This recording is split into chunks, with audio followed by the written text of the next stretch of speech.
was a day when Mr. Salary or Mr. Income was taller than those peers. And there is high possibility that yes, there was once a day when your income was able to do most of the things you wanted your money to do. And the question I also ask next is, so where or when did the rain start beating us? And the answer that many people give me is the economy. The economy. While that answer might be true, the other finding I have established is that before we point fingers to the economy, chances are very high that many of us have not allowed our money to do the most it can do. Many of us have not been very deliberate with the way we relate with our money. So before you blame it to the economy, is it possible you can allow your money to do more than it's doing today? Okay, so I leave you to reflect on that. Forgive me those of you who love cakes. I was told there are also some men who love cakes. Forgive me for awakening your appetites. But I promise this is perhaps going to be the only cake I'll show you today. But I have argued that if this cake was money and it is placed on a table here and there is a knife na tukaambiwa tupange line and the instruction is that ukifika kwa hiyo meza chukua kisu, kata slice yako, usonge, wengine pia wakate slice zao. I have argued that chances are very high that the second person on the queue will not find any cake to slice. In other words, we are all yearning and looking for more money. Given chance, given choice between money and more money, if we had two counters, one is written money and another one more money, upange line kule unataka, chances are high, most if not all of us will queue where it's written more money. But now the moment you start talking about wanting more, you invite the conversation of wealth creation. Because wealth is about abundance. Okay? Wealth is about abundance. And I'm not inviting the conversation of being rich. I'm inviting the conversation of wealth creation because there's a difference between those two. While being rich will be a measure of your financial and other possessions at a particular time, wealth is a product of a process, a step-by-step process. You know, you might leave this place, you don't have money. And then out there, probably some robbers stole money somewhere and a bag of money fell there and you pick it. If we measure your possessions financially at that point, we will say you are rich, but you are not wealthy. Because it's not a product of a process. It's an instantaneous thing. That's what happens to people who win jackpots. You've heard about them, isn't it? There are very many people who win jackpots, but later on when you study them, they are poorer than they were before they won the jackpot. It's because they did not learn how wealth is created. They were just given some huge money. So this conversation of abundance disturbed me also for a long time, until I saw some light and came up with what I call the focused wealth creation cycle. And I realized that for wealth to be created, money needs to be allowed to walk through three stages. Sometimes I call them three boxes. The first box is the box at the top, and I call it the box of money acquisition and management. Money acquisition and management. Now that is the box where you receive money. Anyone who is financially active, you wake up in the morning, you go do something, you expect some money at the end of whatever period. You are in that box. So in terms of composition, it is the largest box because it has all of us who try to do something to get money.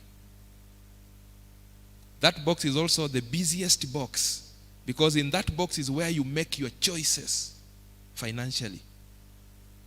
Therefore, it is in that box where if you make wrong choices, you end up staying in that box for the rest of your life. You've heard people talk of a hand-to-mouth kind of person, isn't it? You dwell in that box, you will never know that there are other two boxes existing. And so what is the way forward?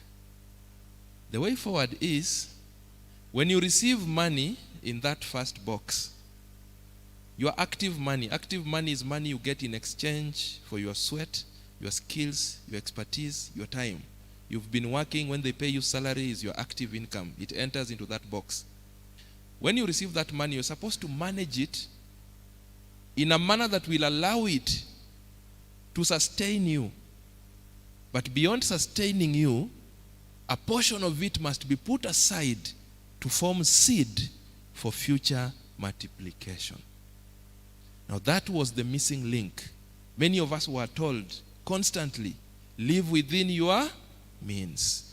Now, live within your means might end up making you think that the money you earn is just supposed to carry you from payday to payday.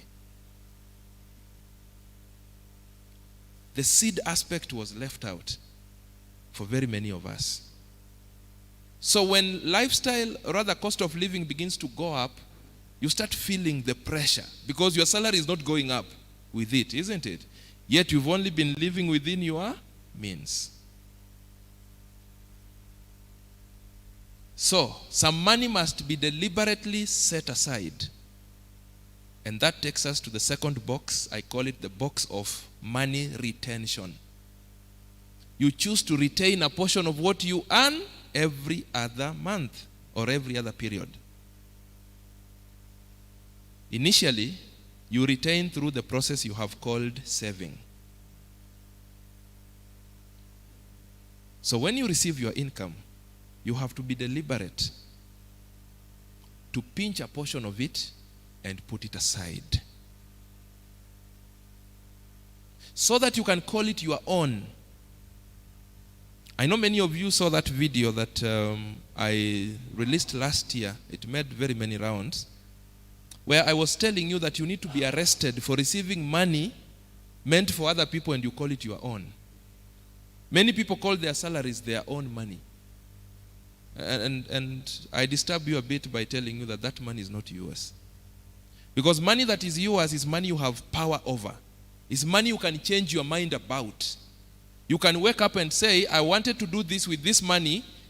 It is mine. I'm changing my mind. Now I want to use it to do this other thing. Tell me, can you make that statement with the money for your landlord? Your rent money. Can you say this money was for rent, but because it is mine, I'm not going to pay rent for 4 months. I want to use this money to do this. How far will that go? Can you say that for your school fees? That I'm not going to pay school fees for my children. It is my money. I'm changing my mind. Can it work? Can you do that for food? So why do you call money for food your money? Money for school fees your money? Most of our incomes are monies meant for other people. For the landlord, for the supermarket, for the schools, for the places where we receive services from. So which one will be your own money? Is the money you will deliberately choose to put aside. Those of you that have tried saving, even if you've not been consistent, you know how powerful you feel around your savings, isn't it? If you are saving to buy a phone, you can wake up and say, I don't think I need a new phone now. I can use this money to do this other thing. Will the phone people come and claim the money from you? No, because that money now is yours. When I was still in that process, after I had come up with this cycle, I also happened to read the famous classic book, The Richest Man in Babylon. And there is the first chapter on wealth creation, principles of wealth creation. And I loved the first principle. It said, a part of all I earn is mine to keep. Right? So every time you receive something, you remind yourself, I need to keep something that I can call my own. Of course, from a stewardship perspective, I always will remind you that we use this my word loosely. because we acknowledge that the earth and all that is in it belongs to who? To God. Okay? So we are in the journey of creating wealth. So let's assume you have decided to save some money. And when you choose to save, please save before you spend. Because money refuses to remain to be saved after you spend. You know, long time ago I used to say, wacha tu nitumie ile itabaki, ndio nitaweka. Then I realized money refuses to remain to be saved. So if you decide to save, please do so before you do what? You do your usual expenditure. Then you also have to discipline yourself. All right? Then allow me to disturb you and tell you that there is nothing also interesting in just piling money for you to be looking at and saying, hey, my savings are there. My money is growing. It is still the way it was. You will not create wealth by saving. Because the money you save only increases arithmetically. If you are saving 2,000 every month, if it is 4,000 today, we can only expect it to be 6,000 next month. If you stop, it remains there. Okay? So while it's a vital step, yes, it is not the last step. When I was still in the bank, I like mentioning, I observed a special group of customers. They used to come to the bank every day, but they were not coming to transact. They were coming to check balance. Niangalilie balance. They were there yesterday, they will be there today, they'll come tomorrow. Niangalilie balance. Mpaka unawajua sasa, ukifika ukiwasha machine, unaangalia balance yao, unawaandikia, ndio wakikuja unawapatia tu, ndio laini isonge haraka. Later on, when I reflect back, I begin to see people who are probably comfortable that their money is still intact. While you are celebrating it's intact, you are risking two things. One, your money will suffer the impact of inflation. You may be celebrating that it's still there, yet when you first put it there, it was able to buy 10 loaves of bread. Today, as you smile about it, it can only buy 5 loaves of bread. It has lost value. Secondly, there is the temptation to spend it. You people know what happens when you have some money that your hand can get to. Ndio tusimu tuingine tunaanza kukuja. You start getting some justification to break into that account and spend the money. So, every money needs to be sent out to call for more money. Remember, we talked about seed for future multiplication, isn't it? So that takes us to the third box, the box of money multiplication. Now, what you have retained, you have now told yourself, instead of it sitting idle in the bank, for me to be looking at it, can it go somewhere and go and call for more money? Right? Now, we do that through the process you've called investment. When you're sending money to go and call for more money. Money is usually the best servant you can have because it does not go on leave. It doesn't have mood swings. If you placed your money well, as you sleep, it will be doing something for you. When you send your money to multiply, you're expecting something, isn't it? That thing you have called it returns. Those returns go to pour back into the first box. So if the first box had only one income, now the box will have another new income. It might be called profit, depending on where you invested your money. It might be called dividends. It might be called interest. It might be called royalties, depending on where you invested your money. The problem with many of us is that once we get the new income, we also quickly adjust our lifestyle to accommodate the new income. And before we know it, we are back to where we were or worse than we were before. So when this other new set of income comes, you are just supposed to continue managing your money the way you were doing. And if that happens, that means in the next cycle, you will be able to retain a little bit more than the first cycle.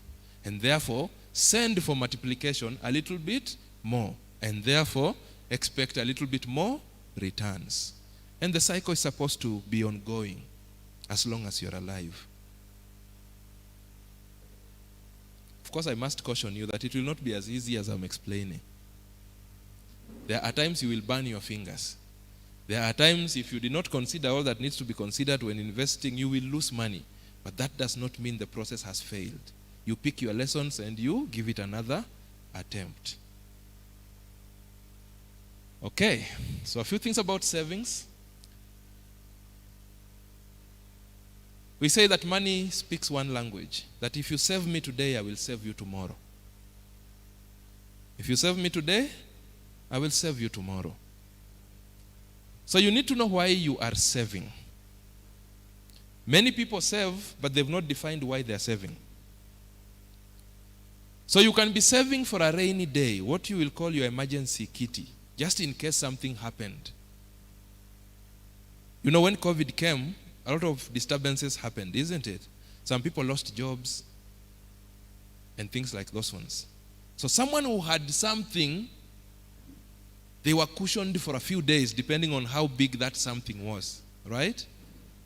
So you might be saving for a rainy day. And now, the reality is that a big number of people who try to save actually only save for a rainy day.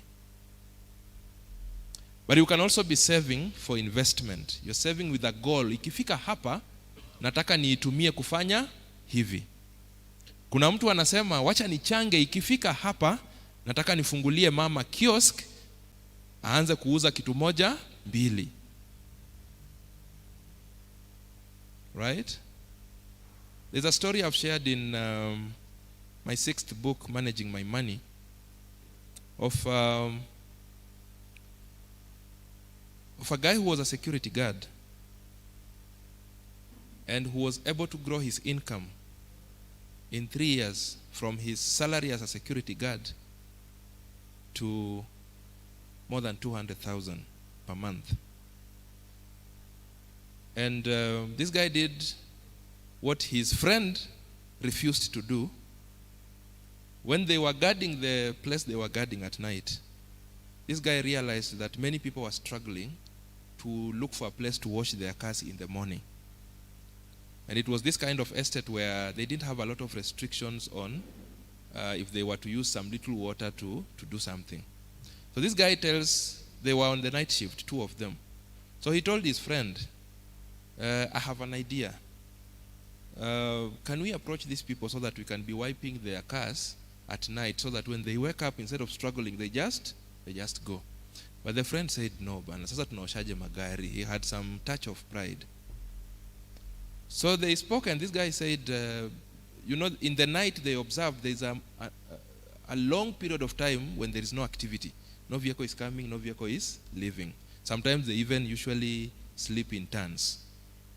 So he told this guy, if you don't want, then as long as you will not in a wrong way report me that I'm doing something else, then we are fine. The guy said, it's okay, no problem. Lakini magari mimi siwezi osha. So this guy started, approach jamaa mmoja, kamwoshia gari 150 shillings. Na the guy was happy and wakaambiana. So it got to a point he would wash about 5 vehicles in a night. So you see, that's another income other than his usual income. And so one step led to the other. He saved some money in some circle. He got some money. He opened a grocery shop for his wife. The grocery shop also peaked after a while.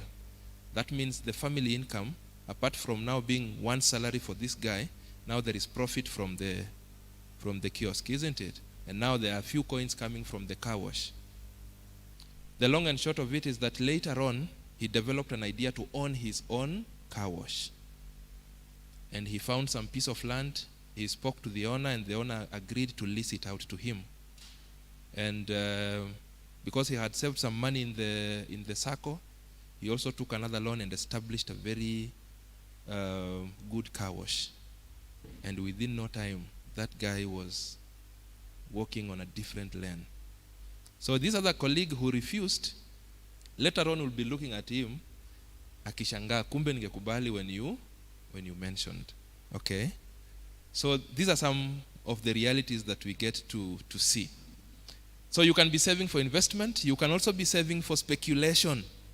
There are those people who have a tendency of putting their money in some places. They are not really investing, but they are doing things that look like gambling.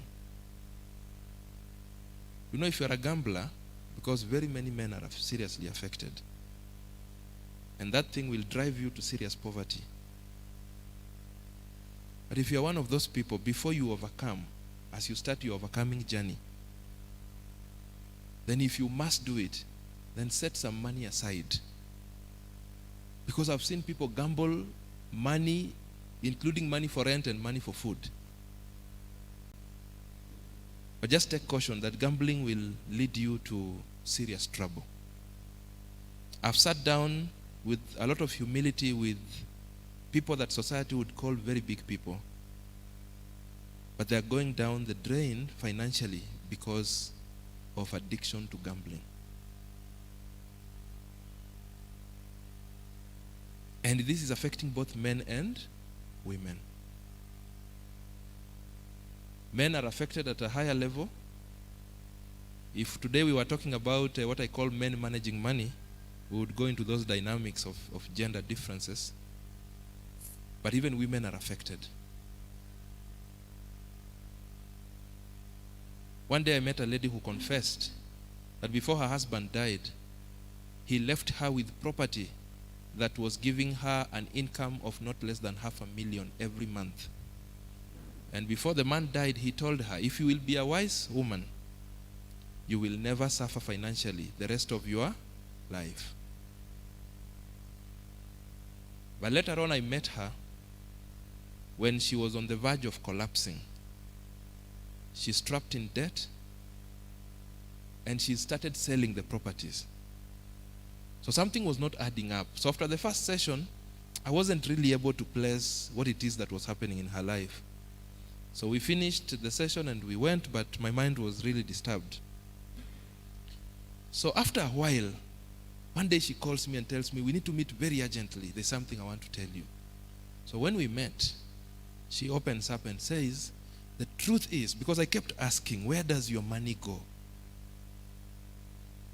She was addicted to gambling, high-level gambling. $500,000 inaingia na ni kama haijaingia. Mpaka ameanza kuuza property. Magari zote amepeana kwa Shylock zimeshikwa at the time we were talking. High-end vehicles. Ni pesa ya Shylock ikuje ifanye gambling with the hope that yeye ndio atakuwa next winner, ndio akuje alipe madeni zingine zote. I told you I'll be touching on very many things, so we ushike yako tusonge mbele. A few savings tips. Like I said, you need to save before you spend if you choose to save. Then you need to start now if you have not started. If you have started, then continue. It is also good for you to be consistent. Be consistent. Usifanye leo, next month unaruka. Some thought comes to you, inaanza kukuambia, wacha tu niruke hii ya leo, next month nitaweka double. If those thoughts start coming, then put double today, alafu next month uruke. Okay? Of course, you need to know why you are saving, and you must be disciplined. The ability to say no when no is due is very important. Very important. Okay, a few investment tips. We are now going to the third box. The box of multiplication. When you are choosing to invest. Now, investment is usually a very attractive conversation, especially for men.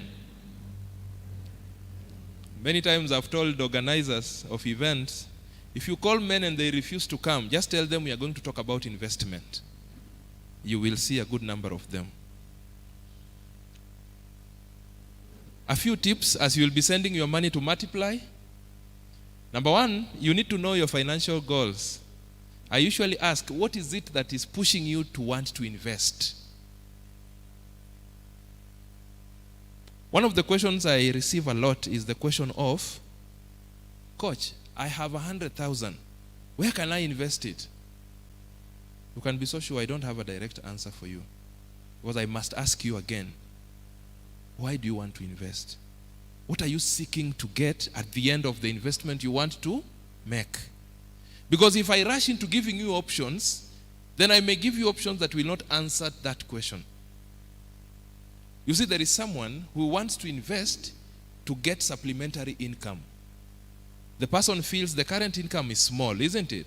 So the person is wondering, can I put my money somewhere so that every month, apart from my usual, I can be getting something else? That person is different from another one who wants to invest so that when their children are of age or want to go to college, atakuwa na pesa. Another one wants to invest so that several years down the line, he'll be able to have a house. Do you think those people can be answered using one option? So you must know what it is that is driving you into investment. What do you seek to get? That will help you eliminate options that don't speak to that need. Number 2 is that you need to also know your risk appetite. All of us have different risk appetites. There is someone who will put money mahali, apoteze, na akuja tupigie story like nothing happened. Na kesho tena anatafuta pesa ingine aweke kwingine. But there is another person, akinunua shares leo kwa stock market at 10 shillings. Kesho akiwatch news, aone imeenda 9 shillings. 1 shilling dropped, anashikwa na pressure. So you need to know yourself. That helps you do away with options that are not in sync with your risk appetite. How much risk can you take? Of course, there is risk associated with every investment opportunity. But you must ask yourself how much you can take. You know, many people rush to just look at the returns. And that's why scammers have a field day with so many of us. Because they come promising you very high returns. Now they make you make an emotional financial decision. You know, money decisions are supposed to be logical. But those people come and whip you emotionally. So you make a decision at the moment you are excited. You know, you start thinking, if they can triple my money, so nikiwapea 50k, inamaanisha leo ni September. So November ikiisha, niko na 150. Unaona your excitement? That's how some people even go and borrow money to pump into those things. But have you ever realized those things collapse when it is you that has put money there? Saa zile ni wengine wanaweka, they return very good stories. But the day you put yours is the day they collapse. Have you ever realized? It's an interesting world. So don't just follow returns. There are many things to consider, okay? Don't just follow returns. Now, in the face of retirement, there are many people who waste their last money because of greed, because of the urge now to get a lot of returns. You can imagine that is your last money. Now, the day you will retire, for those that have not retired, you will have very many advisors. Especially if they know there is some money you have received. People will come with ideas. Weka hii pesa hapa, itafanya hivi. Weka hapa, itafanya hivi. Now in that confusion, some people get scammed. One day, there's a senior friend of mine who was retiring. And she called me in the evening. And it was very urgent. We need to meet. And so we met at about 9 p.m. And she told me, I have decided to retire. She took early retirement, just a couple of years to retirement. Na pesa yangu imekuja.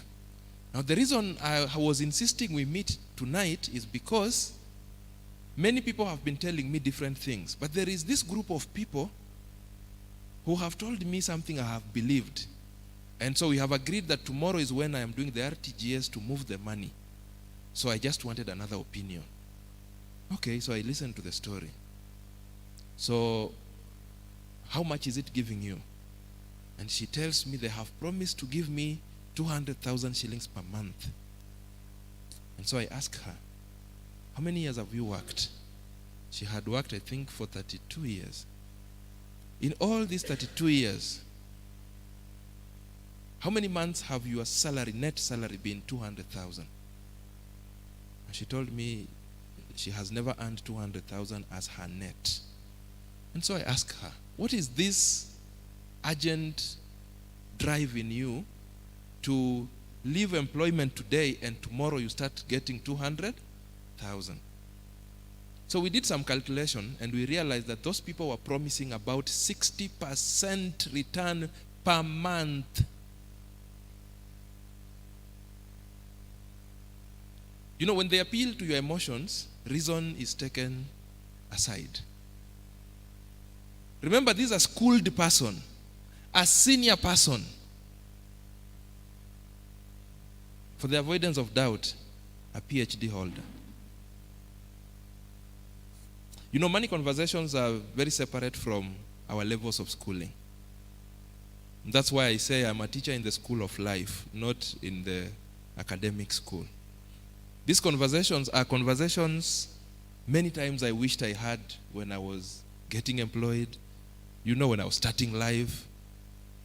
And that's why I felt so happy, Mchungaji, when you said we were to have this conversation. It gives me a lot of joy because I know how scarce this conversation is. We may not exhaust everything, but what I came to do today is to ignite a conversation within yourselves. As you go home, you have something to be reflecting on. So anyway, I told this lady that this money is your final money. And I usually tell very many people in retirement classes, your final money, you know, when you are aging to retirement, your focus needs to change from return-oriented investment to capital preservation-oriented investment. You are now cautious that you need to preserve your capital. This is your last money. If you gave these people and tomorrow the outfit collapses, you will not go back to your employer and tell them, unaona ile pesa ulinipea last week, watu wamenikon. The best they will do for you is woye and pole. But they will not process a new payment. Isn't it? Of course, it's not my work to decide for you what you will do. Mine is just to share information. So I left it at that and I told her, this is your last money and those are the realities. Na tukaenda nyumbani. The following day she called me at 9 and she told me, I've been thinking about this and I've decided to change my mind. I've been thinking about what I feel God calling me to do. And I think I want to use this money to invest in that calling. I said, wow, all right. Nothing pays in terms of satisfaction and even financially than when you operate in your space of calling. And so she used that money to invest in a rehabilitation center, a very successful one today, for rehabilitating alcohol addicts and other drug addicts and mental illness patients. Because she invites me there every so often, we laugh about it. But it was not about me. And this is the part where I tell you, there is God in this conversation, because these are not my things. Sometimes people return feedback of things I even forgot I ever told them, because they were not my words. They just came and I threw them there. But what I'm telling you is, when you age towards retirement, the money you receive, try to protect it. Do not be lured into quick returns, because that might burn your fingers in a very expensive way. I know of cases where people who've retired have actually committed suicide because they lost all the money they had. All right. Then you also need to understand your investment option. This thing that they are selling to you, how does it work? You don't have to become an expert, but let it make sense to you. Someone is promising to give you returns that are out of this world. Ask yourself, what do they do with my money, you see, uko behind the scenes, that gives them these very high returns, for them to pay me these serious ones they have promised, and for them to retain their profit because they're in business? If it doesn't make sense, hold on. The money is still in your pocket. Okay? then never be in a hurry to invest. Let no one make you feel like you are left behind. Unfortunately, many of our adverts push us into a corner where we start feeling we are left behind. Ushaona vile huwa tunauza mashamba 60% sold, na hiyo ndio siku ya kwanza wanaweka advert. Okay? Some people gave me a story of how they were put in a bus. You know the way we go to do those site visits to see land that we might buy. So they were put in a bus, and the bus seemed to be full. Na wakaingia mahali na uko ndani sana. But you see, there is always this promise of a bypass is coming. There is this grand plan. There will be a university here. There will be a bypass there. There is another hospital here. There is another big establishment here. And then they say 60% sold. And so these guys started feeling, hey, it's like we are being left behind. Now, what happened, wakati walishuka, na wamechomewa nyama hapo wakakula, watu wakaanza kutoa checkbooks. Na wanaanza kusign. Wanasema, hey, ni kama hizi zinaisha. So wanaandika checks wakipeana, wengine wamekuja na bank deposit slips, wanapeana. So kama uko hapo, unaanza kuona, hey, by the way, ni kama in the next 10 minutes tutaambiwa 80% sold. So hata wanaanza sasa kujicommit. Naweza tuma na M-Pesa. Naweza book yangu na nini, alafu Monday nita transfer the remainder. Later on they discovered that the guys who were writing the checks were still part of the scheme. That while they thought they were part of the last 20%, they were actually the starting customers. And so they ended up buying land that they cannot sell. They cannot present the title to the bank to get a loan, because where it is, the bank wakiangalia, there is no margin they can take on that piece of land. Alafu unangoja hiyo bypass. Unangoja mpaka unaenda kwa government records uone kama kuna ka blueprint ka bypass. and unfortunately, at that moment of emotional excitement, we don't think. Sasa wakikuambia jina ya bypass fulani hapo, uko tu sawa. Let's be careful. Okay. So when you are nearing retirement or you are in retirement, there are a few things I suggest you can do that can make your retirement life a little bit better. So allow me to run through them, a few of them, for us to pick something.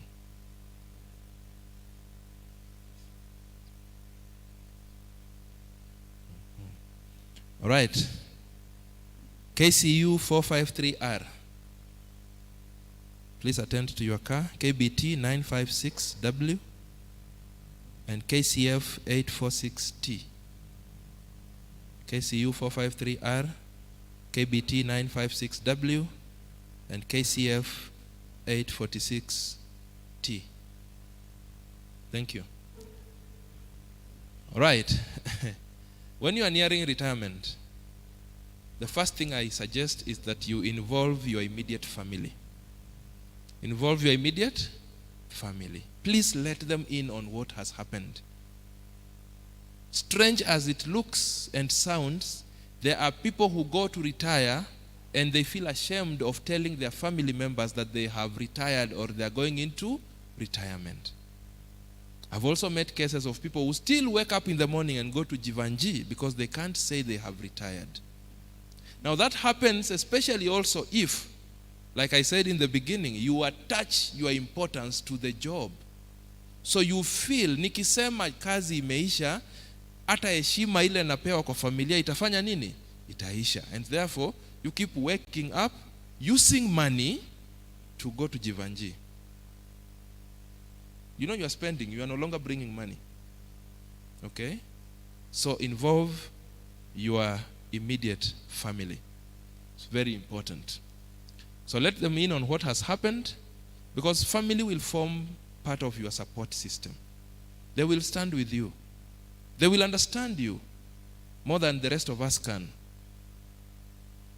So if you have neglected them, I always suggest that you start making peace now.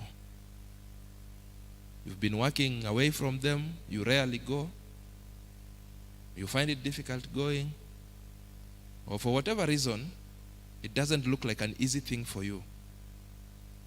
As long as you're planning to retire and settle with them, start making peace as early as possible. One Mr. Fox correctly said that family is not an important thing. Family is everything. Family is everything. Number 2, when you get into retirement, you need to establish your current financial position. For you who is not retired, it's a good time for you to sit down and reflect on your current financial position. Where are you today? Where are you today? And you do that with regard to, for example, your debt position. How many people do you owe today? How many loans do you have? And so you ask yourself, am I going to clear before I retire? Or if they will spill into retirement, how am I going to handle them? You also look at your expenditure position. How do you usually spend your money today? How will it affect your retirement life? And how are you planning to spend your money in retirement? Are you going to continue spending the way you are spending today? And if that is the case, where will you be getting the money to spend like you're spending today? You also need to think about your current income position. How much do you earn now? Put a number to it. How much do you earn now? Ask yourself, the dreams I have for retirement, if I continue earning what I'm earning now, how will I be able to achieve them? What can I do to my life now? At that time, you're also asking yourself, is there something else I can do to start making another coin, depending on your aspirations for retirement? So it's important to establish your current financial position. And even if you have retired, it's also a good moment for you today to also just sit down and evaluate your current financial position. Number 3, you also need to take care of priority issues. Priority issues. Okay? Some things must be considered as you enter into retirement and even as you start your life after retirement. You need to think about food. You start from the basic. How will you get food after you retire? How are you going to sustain yourself in terms of food? What measures have you put in place? Or can you put in place to make sure that at least you will have food after you retire? Think about housing. When you retire, where will you be staying? Are you going to continue renting? Do you have a place you call your own? Where are you going to go when you retire? It's important to think about that. On the housing thing, I also meet very many people who are nearing retirement, also getting confused. That is the time when many people want to do a crash program. When they have 1 year to retirement or 2 years to retirement, they want to do a crash program. They're trying to get any loan they can get at that time. They're trying to build that time. They want to do everything in those 2 remaining years or 1 year that is remaining. If you have not retired, please start reflecting on those things now. I hope we are making some sense. Good. And someone also lied to us that when we retire, we must have a retirement palace. It is good to call your home a palace. But when you start stretching yourself to have a structure that looks like a palace, and probably you cannot afford, it will also throw you off balance. One day I met someone who was going into retirement, and No, the person had actually retired. So the person was saying, about 2 years to retirement, someone told him that it's actually possible to have a 5-bedroomed house if he could get 2 million shillings. You know those those local advisors. So jamaa kakaa chini akaona 2 million anaweza pata 5-bedroom, palatial home for retirement. So he got excited. So he started looking for a loan. Akatafuta loan, akapata loan. But you realize as you are nearing retirement, hata ile loan unaweza pata pia iko limited because of the duration. So akapata loan, na pia akaangalia ile pesa atapewa akimaliza, the final amount, akajua hiyo akiongeza hapo akona palace na anasonga mbele. So the guy started, got a loan, na akaanza ka ground break, na akaanza na akaretire kama bado ndio anasonga songa. Alafu ile pesa ingine ilipokuja akaiweka hapo pia yote, na nyumba ikafika level huwa anaita level ya madharau. Haijafika hapo kwa lintel, so it is not roofed. It cannot be roofed. Money is finished. There is a level you can say wacha niingie nitakuwa namaliza nikiwa ndani. Sasa hii hauwezi maliza ukiwa ndani, hauna pesa, umeretire. Are you getting the pain of this man? So when I met this man, he was telling me he regrets. He's actually said he wishes he actually continued renting in town. He would even be still having money at the time we were meeting. But he regrets that he agreed to believe someone who told him he could have a 5-bedroomed palace. And so I ask, what did you want to do with a 5-bedroom palace? Sometimes we only see now, isn't it? And then later on after retirement, you remain with your wife, all the children are gone. You look at that house, unaanza kushindwa. Sometime back, there's a man who called me. We haven't met even after that. And he called me, he just picked the contact from wherever and he called. And he just wanted to rant. And he told me, I wish someone told me how the reality of life looks like. I regret that I am now calling you from my 5-bedroom mansion, but now we've been left with my wife alone.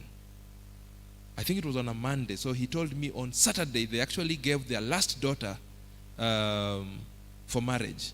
So they are now remaining the 2 of them. And the guy was telling me, I can feel the loneliness. In fact, we are deciding to look for someone who can rent here so that we just go and look for an apartment. We stay where there are people. Okay? So as you think about your retirement palace, just be cautious that haitafika mahali pa madharau na pesa iishe. Think about school fees. Think about school fees. How old are your children? If you have not retired, by the time you will retire, project and see where will they be in their schooling. What are you doing about their school fees? Or what will you do about their school fees? Priority issues. Think about your debt situation, like I said. It's a priority issue you must think about. Because if you don't, when you retire, mzigo wa madeni can actually paralyze you as you enter into retirement. When you are retiring, you want a peaceful transition, isn't it? So you can imagine you have just retired and lenders are all over you, chasing you for their money. You start hating retirement. So if you've not retired, begin to look at your debt situation.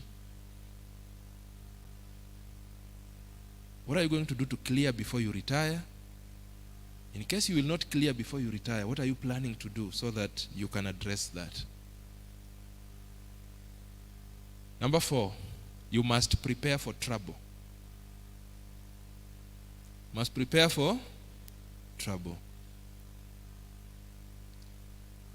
You see, no one has promised you that as you enter into retirement, trouble will forgive you. The common things that trouble human beings will continue to trouble you because you are a human being. So you have to ask yourself, in case those things happen, what will I do? Some of those things are sickness. In the first part, I spoke about your health and how you need to start reflecting on what will I do about my health as I enter into retirement and during retirement. So in the event you fall sick, do you have an arrangement? Are you paying NHIF? Or what is the plan that you have? Okay?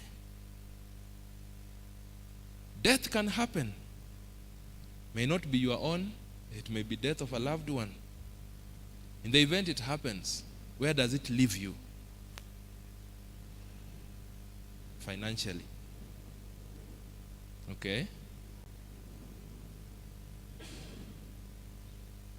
So you need to think about all these things because they can happen. Think about accidents. You can still be involved in accidents, isn't it? Even after you've retired. If there is something you can do about any of these troubles, please do something about it. Next, you need to invest safely. I have said enough about that. As you age towards retirement, you're thinking about safety of your investment. The way I think about investment when I'm still young and I still have very many years on my side is different from the way I start looking at investment when I'm advanced. Okay? So invest safely. Go slow on high risk ventures and investments.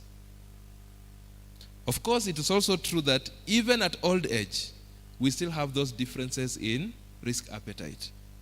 Okay, utapatana na mzee fulani pia yeye anaweza mwaga pesa hapa ipotee, kesho amke ajaribu kumwaga kwingine, ako sawa. Na mwingine pia bado hawezi go through a situation where they are losing some money. But the truth is, we have a higher appetite when we are still young than we do when we have advanced in age for the majority of people. All right, so be careful about those high-risk ones. Then you need to prioritize safety of your capital. Like I said, your focus begins to go mostly towards the direction of capital preservation. Yes, I have money to invest, but I want to invest it and be sure to a good extent that my capital is safe. Then avoid shortcuts. I've also said a lot about that. Let no one tell you that we can triple your money in 1 month. Those are shortcuts. You remember the process of wealth creation? So when someone tells you can triple in 3 months, you tell yourself, I don't have time to go through the process. If this guy can triple my money in 1 month, si basi nimpatie tu a triple, alafu the end justifies the means. Like we said, siku ile wewe ndio unaweka yako, ndio hizo vitu ufanya nini? Uanguka. I didn't tell you. That lady who was to wire the money, that outfit collapsed 3 months after we met that evening. So chances were high that her few millions were going to go down the drain, just like that. Right. Then do not be quick to liquidate your assets. I've also met some people when they are nearing retirement, I don't know what goes through their minds, they start selling their properties. See, to retire. So the pieces of land they had, whatever other, the shares they had, wherever, they start selling them. Don't be quick to liquidate your assets. Don't be quick to liquidate. Okay? Some people rush to liquidate their pension account. They'll be given the option of allowing the pension amount to be put in some annuity arrangement so that they can be receiving something monthly. Some people will refuse and say, nipatie yangu yote, niamue kitu ya kufanya nini? Ya kufanyia. There are many who have said that. Okay, instead ya kunipatia kidogo, just give me my whole thing. I choose what to do with it.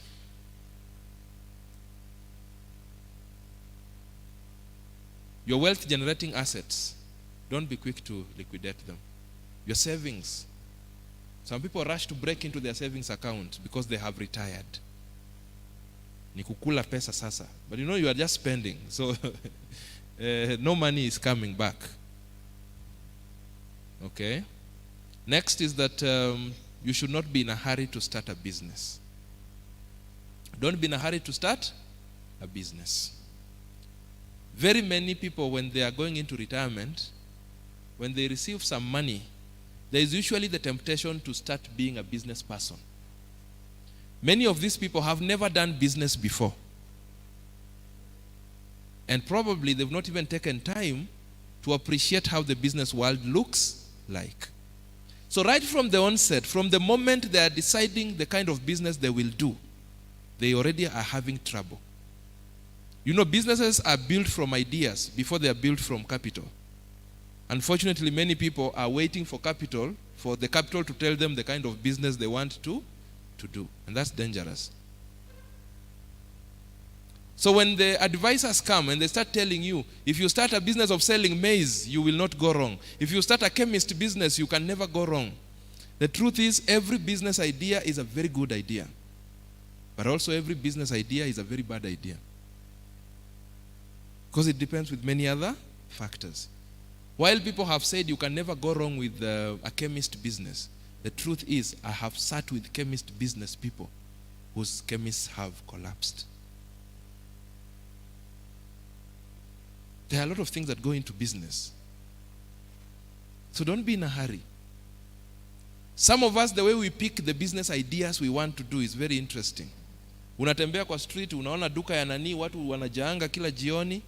Something tells you that this kind of business is the right business. Yes, there are people who pick their ideas that way. So kesho unapump pesa yako into a similar business. You have no idea what that person is going through. By the way, there are very many businesses that look to be very busy in our eyes when the reality on paper is that they are not performing. Very many businesses. There are many businesses that will lie to you. You might actually think you are making money when the business is actually sinking you. Very many of them. And especially businesses that give people money on a daily basis, they can easily lie to you because they blind you and you stop taking moments to really analyze what is happening in the business, whether you are making profit or not. And you end up even eating working capital, thinking you are eating profit. Hii yangu inanipeanga 3,000 kila siku. You'll be so shocked. One day I sat with a guy I've sat with two people in the same industry. One very successful in the transport industry and another one whose troubles also came when he chose to invest in the transport industry. And when I looked at the situation, I realized his problem started 10 years ago. Saizi ndio ana feel pain. You see, if the vehicle is giving you've given your people targets, isn't it? So a vehicle is giving you 3K every evening. You feel very nice. Ikifika ka M-Pesa kakiingia, you're good, you're in business. But now you don't stop to see how is the expenditure side of this business. Every weekend you're supposed to be in the garage doing some minor service. At the end of the month, probably you're doing some major service. So yes, you've received 3,000 for 6 days. That is about 18,000 shillings. And then on Sunday, you are in the garage. And probably you spent 10,000. You are left with 8. At the end of the month, you're replacing a major thing. So ukipiga hizo hesabu zote una realize you've actually been making losses annually. Okay? But because hiyo pesa inaingia kila jioni, ukisikia mguu imepasuka, you want to run up and down, upate kaloni, urekebishe mguu ndio ile 3,000 iendelee kukuja. You are not even thinking that hii kitu inakusink huko kwa madeni. That is the story of very many business people who enter into business blindly. A conversation for another day. Please again, consult where necessary. Very important. Consult where necessary. Consult where necessary. Usikubali ego ikusumbue sana that you can't consult. You know, I'm a man. How do I start asking another man or another person how to go about something? Please ask. We have said we need to normalize seeking for help. Right? As I finish, there are some things that will hinder you from preparing for retirement. There are usually very many of them. I just want to mention them in passing. There is indiscipline. Indiscipline. If you are not disciplined, when you start preparing for retirement, as you put aside some money, utakuwa unavunja tu tena unatumia. You have to be disciplined. Strained income. You see, you might be earning some money, but because of rising cost of living and things like those, your money starts shrinking in value. That can also affect your ability to prepare for retirement. And that means then you need to quickly ask yourself, is there something else you can do to make another coin?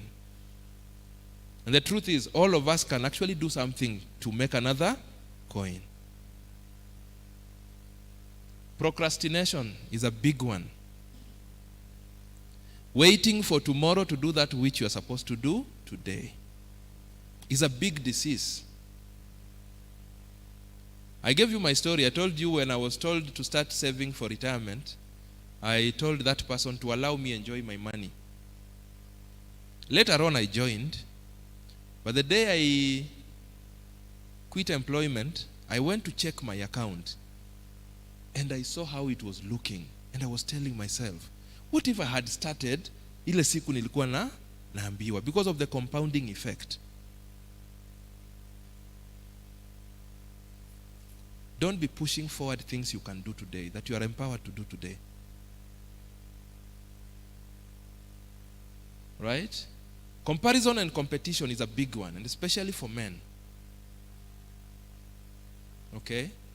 From a psychological perspective, women have been found to be more comparative, and men have been found to be more competitive. If you visit a friend with your wife, when you will be heading back home, it is highly likely that your wife will ask you, uliona zile curtain zao?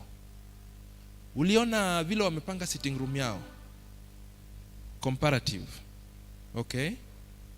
Now, the mind of the man is saying, when we invite them to come to our place, they need to find us better than we found them. So if you allow that to overtake you, chances are very high that if your spouse tells you, uliona viti zao, you start telling yourself, I need to buy new seats so that when they come, we are better than they were. Did you see their car? I need to buy another car so that by the time we meet next, I'll be having a better car. Comparison and competition is a big enemy of financial progress. Please run your own race. We were never supposed to look alike. Right? You see, when you start struggling, the people you are working so hard to please or to make statements to will not be there to share the agony with you. When you are not able to pay your rent because you went to a very exorbitant place for you to look like your colleagues, for you to look like everyone else. When you struggle with rent, if they will be there to ask you questions. Mbona huwezi lipa rent? Don't do things for others. In the world of money, just in case I forget, if you want to do more and go far, you must be ready, you must be willing, you must be bold enough to make unpopular decisions. Unpopular decisions are decisions that don't follow the wind. Don't just do it because everyone in the office is doing it. Don't invest here because everyone seems to be investing here. Don't just do things because you are following others. You have to have your own stand. The good thing about financial issues, they are private. You understand? So when you make your decisions, make them because you understand why you are making them. Don't make them for us. Don't. Okay? Then there is fear. Fear. No, what if I invest and I lose my money? What if I invest and I die? People have actually asked me, I would have loved to invest, but what if I invest and I die? But do you know it is better to invest and die than not to invest and then you live? You know, in the world of money, tomorrow usually does come.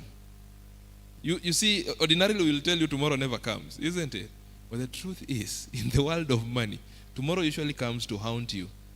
And you look back and you're like, I had the chance to do this. Kama ningefanya leo ningekuwa hapa.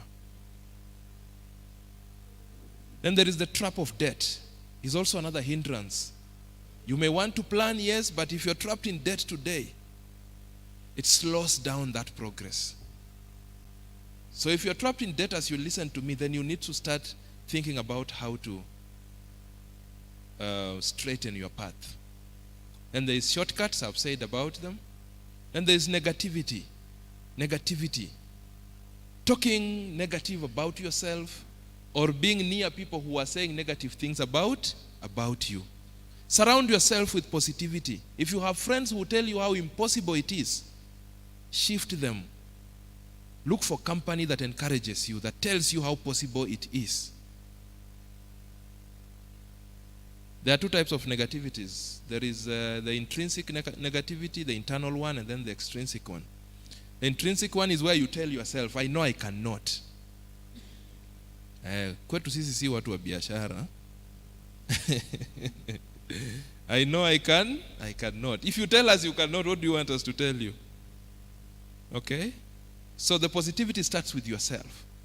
You encourage yourself. Tell yourself it is possible. It's doable. And then look at your environment. The people who surround you. What do they say about you? I met a story of someone who said that they had this friend who kept telling them that akianzisha biashara yote huyu rafiki yake anamwambia kama unataka kuwaste pesa ni hii biashara umeanza. You see, biologically speaking, our receptors tap negativity faster than positivity. All right? So it is easier to be attracted by negative things than positive things. And that's why when you are watching news, when they say the economy has grown to this level, we are not hearing. But when they say an accident has happened here, we are alert. You can have a brilliant business idea, but when you ask this person, they tell you, hiyo ni idea poa. You ask 3 people, they are telling you ni idea poa. If you ask the 4th person, nakwambie, hey, kama unataka kupoteza pesa weka hapo. Chances are very high, hiyo inaanza kukusumbua kuliko hao watatu wamekuambia nini? It is a good idea. Okay? Be careful of negativity. Then there is comfort. Comfort. Just because you have achieved something today, you now are comfortable. Ati umefika. Umefika wapi sasa? And comfort can also slow down your preparation for retirement. Sababu wewe unasikia tu umefika, so uko tu sawa. Uko sawa. So you are able to eat, you are able to school your children today, so you're just fine. We should not bother you with conversations of investment and savings. Wewe uko tu sawa. Then there is inaction. Inaction is a close brother of procrastination. But inaction is now the final killer of dreams. You can have very nice plans, how you intend to do things. But as long as you will not roll your sleeves and get to soil your hands, nothing is going to happen. You may live here making promises to yourself that I'm going to work on my debt situation, I'm going to start saving, I'm going to start investing. But if you will not actually do it, then there will be no difference between you and another person who was not here. Action has to be taken. And not just action, deliberate and consistent action. Deliberate and consistent action. Allow me to remind us that the smoothness or roughness of your life in retirement is in the hands of your today's life choices. The choices you are making today will determine the smoothness or roughness of your life in retirement. Allow me to remind you that retirement is like a long vacation in LV. The goal is to enjoy it to the fullest, but not so fully that you run out of money. So it's a nice feeling, yes? enjoy it as much as you can, but don't enjoy it to a level where you also run out of money to stop enjoying it. Good men of God, like I always say, you can do better. You can do better. Permit me to quickly just run you through the books I have been able to author by the grace of God. The first book I wrote is that book called Relate Well, Live Well. It's a book about the importance of relating well with people wherever you are and how that affects your success in different parts of your life. It talks about relationships in a family setting, relationships in a business setting, in an employment setting, and in the social space. Then I wrote this book called Confronting Fear. You know that thing that holds you back? Every time you want to try something, it tells you how unprepared you are, how you will lose your money if you try to invest, and things like those. So that book shares with you how the environment can put fear in people, how parents put fear in their children, with all good intentions sometimes. Talks about fear of failure, fear of the unknown, and then a suggestion of how you can combat your fears when they show up. Each of those retails at 500 bob. Then there is this book called Debt is Good, only if you master it. Only if you master it. Unfortunately, we ran out of copies the other day, so we are reprinting. We should be having copies back, I think by Monday. This book is speaking to you, the borrower or potential borrower. Before you choose to borrow, if you must borrow, because it's not a must that you borrow. But if you choose to borrow, how do you go about it? What do you consider? You know, many people borrow blindly. Many people are what I call ability-driven borrowers. They borrow because they qualify or because there's a willing lender. That's why when your lenders send you text messages that you can now qualify for this, you are celebrating and you quickly start applying. Then there is this book called Managing My Money. Managing My Money gives you the basics of financial management. It helps you align your mind because you handle money the way you think about money and the way you view money. Then it talks about wealth creation, the process that I shared in finer details. It talks to you about practical budgeting, talks to you about practical savings, and then it also shares with you how to make another coin. And I've described 7 different kinds of income, so you can see where you are and which other kind of income can work for you. Each of those retail at 600 bob. And then there is this book called You Can Do Better. You Can Do Better, like I said, is the only promise I have for you. I strongly believe that your tomorrow has every right to look better than your today and your yesterday combined. That is what our God is all about. When he says he promises you prosperity, there is no way you prosper and your life still looks the way it was looking yesterday. That's not prosperity. Prosperity has a growth element in it, isn't it? Because this book encourages you to embrace a life of growth, looking forward to a better tomorrow. So it just shares with you tips on how to embrace that kind of life. Then there is Breaking Free from the Trap of Debt. This book opens your understanding on how the prison of the trap of debt looks like. I've lived in that prison long enough to understand how the corners look like. So I've also opened your understanding to see how the trap of debt looks like. So that if there is one thing you must avoid, then it will be the trap of debt. There's a difference between debt and the trap of debt. When you're trapped in debt, you are imprisoned. You are a slave, a big one. You know, in contemporary living, we will talk to you about good and bad debt, isn't it? We will tell you how good debt needs to leave you better than it found you. It adds value to you. It brings money to your pocket. Bad debt takes money away from you, removes value from you, leaves you worse than it found you.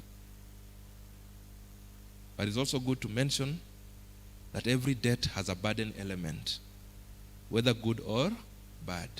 There's always something at the back of your mind telling you, I'm looking forward to the day I clear this debt. Even if other people are helping you to pay it, because we say good debt, other people will help you to pay it. You borrowed, you put up some rental structures. The guys who are renting your structure are helping you to pay the debt. But while at it, At the back of your mind, something tells you, I still have some burden somewhere. And then the second part of the book now gives you the process of breaking free from the trap of debt, step by step. Each of those retails at 800 bob. And then lastly, the latest kid on the block is staying financially afloat. Staying financially afloat is 1 month old. I wrote it for the current season that we are in. Many people are feeling that their income is strained because of the rising cost of living. And so when you realize that everything is going up except your income, you have to be creative in the way you spend your money. So in this book, I am sharing practical tips on how you can be able to do more with your money than probably you are doing right now. So how do you squeeze a coin here and send it to this other place? How do you avoid wastefulness? Because it's a big enemy of financial stewardship. That book also retails at 600 bob. I have a few copies with me. Probably after this I will sit somewhere there for anyone who will be interested. Today I did not come with my assistant, but that is nothing to worry about. Once again, thank you so much, and may God bless you abundantly.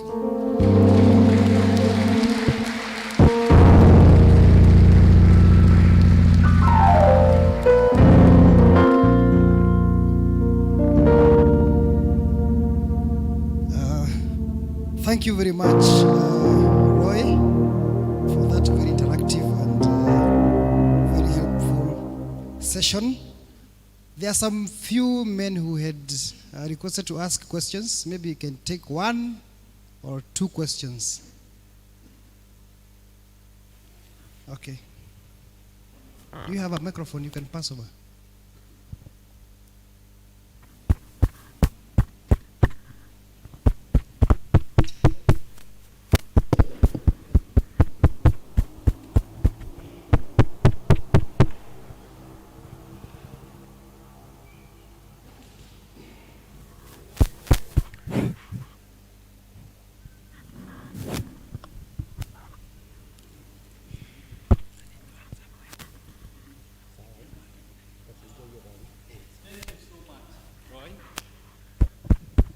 For the good way you have presented this issue about retirement. I'm now 3 years and about 6 months in retirement. Maybe the 8th book you need to write, you should give it a title as Happiness in Retirement. Because people think it's all gloom about retirement. I'm happy because where I used to work, it is a process that was ongoing. But when I was about 6 years ago, there is an Englishman who stood in front of us after having worked for about 16 years. And he said he regretted having worked for 16 years without having met somebody who told him about retirement. And this workshop, and of course the seminar on retirement, to me it should start the next day after one is employed, so that you can be prepared for the way ahead. I've worked for about 33 years and in one company. And I thank God that it was a topic that we used to be taught about. I was in a department where I could witness people being retrenched at a rate of even 1,000. People who were not prepared. Also, this has contributed to our time, those who were left. Because for me, I left and mine was voluntary. I got to that point where I could tell my employer, I'm ready now to go out. I know what is happening around, and especially in today's world, especially Kenya, and even in our churches. And thank you, our coordinator, for this. And probably this needs to go down even to these young people we have in our churches, because they need to be told, like yesterday, about what they are going to face about retirement. Men, those few years I've been out, I want to contribute a bit on what I have experienced and what I was told, and I have come to see it coming as the truth. We were being told, when you are going out, remember you have a manager in your house if you have a wife. And your wife is the manager of what you have in the house, and even the business she is running.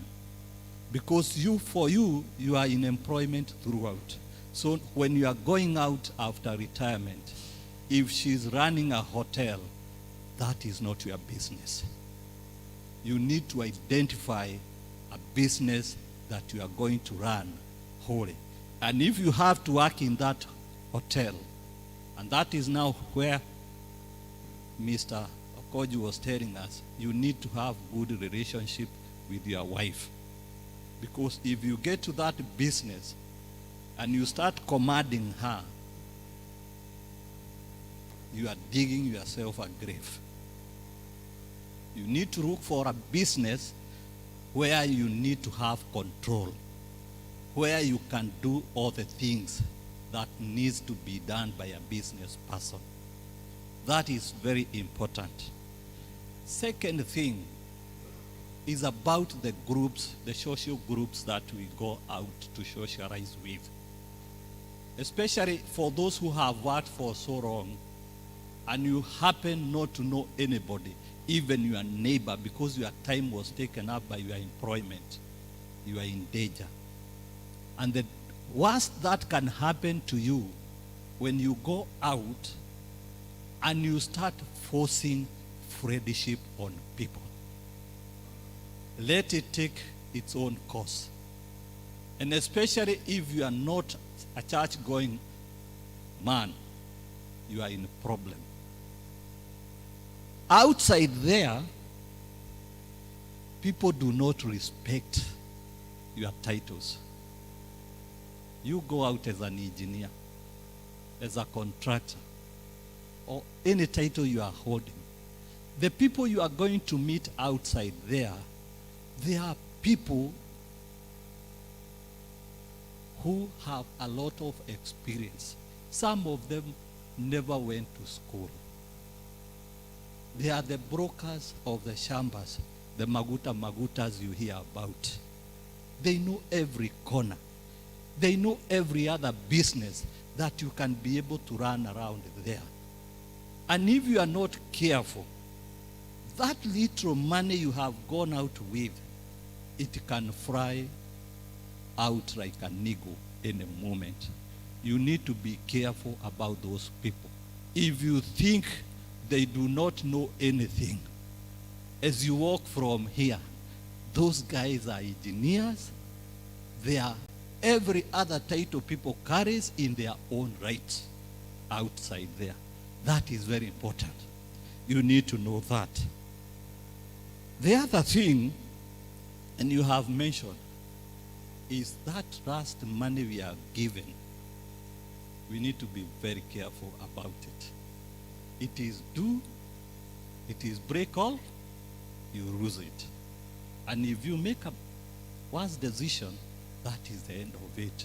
And that is where we are cautioned, as you have said, because I've been telling people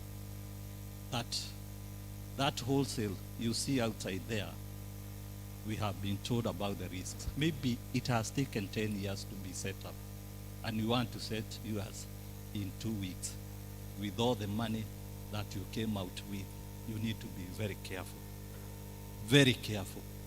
And more so, and he has said, spiritually, let's walk with our God. He's the only one who can help us. Trust nobody, only God. It is only those people who wants to walk with you. Do not go out looking for friends who cannot fit in your circle. And men, we are endangered, and you know very well, especially those coming from Mount Kenya. You know what is happening. We need to be very careful. Otherwise, you will go before your days. Thank you so much. We interact with you online, somewhere else, and I have seen so much. I've received so much. Your books, you start buying them, and it is important for those who have retired. Let's invest in education, especially reading books as a past time. Thank you so much, and God bless you. Thank you so much, coordinator, for this. It is wrong overdue. Let's continue, and we will all be present. Thank you so much. Thank you so much, our chairman, St. Helens Githurai. That was not a question. Hiyo ni ile na nikiongezea.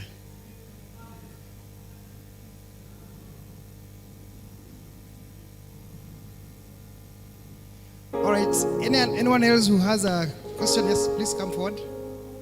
Or you can use the microphone behind you. Praise God. My name is Paul from St. Joseph's Ngara. I can say that it's been very insightful, the session. I'm currently in employment, and 2 questions. Maybe from your books, do you have anything that answers the questions about what kind of questions I need to be asking myself at different stages of life?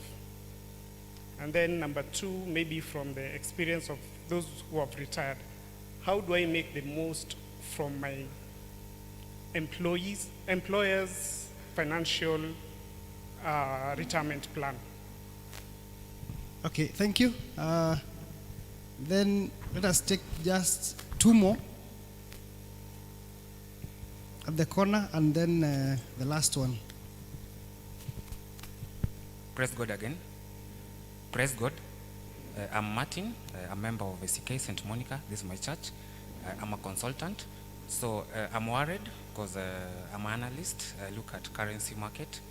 And major economies, there is recession. And with that recession, it's affecting the stock market, real estate investment trust. And with me, I retired earlier in 2017 when I was 25 years. And because these are the markets that have liquidity. And at the moment, all of them are in the they're consolidating in the oversold region. So it's going to affect, in the next economic cycle, like in the next 5 years or 10 years, we shouldn't expect, if you transact in dollar, don't expect much of dollar, because there is scarcity at the moment. So my question is, what are the best alternative? Even if the assets depend on those markets to get liquidity, what is the best alternative at the moment that somebody can start, a young or maybe somebody who has retired can invest capital and get sustainable return that can sustain the standard of living? Thank you. Thank you so much for that question. Maybe we take the last one.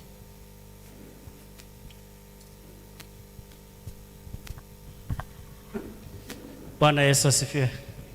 Naitwa Martin Mwaisakenyi Mwashigade. Swali langu ni, wakati katika hizo shughuli zote, ni wakati gani inatakana upee mwili wako pole? Asante sana. Maybe the last one, the last one at the back.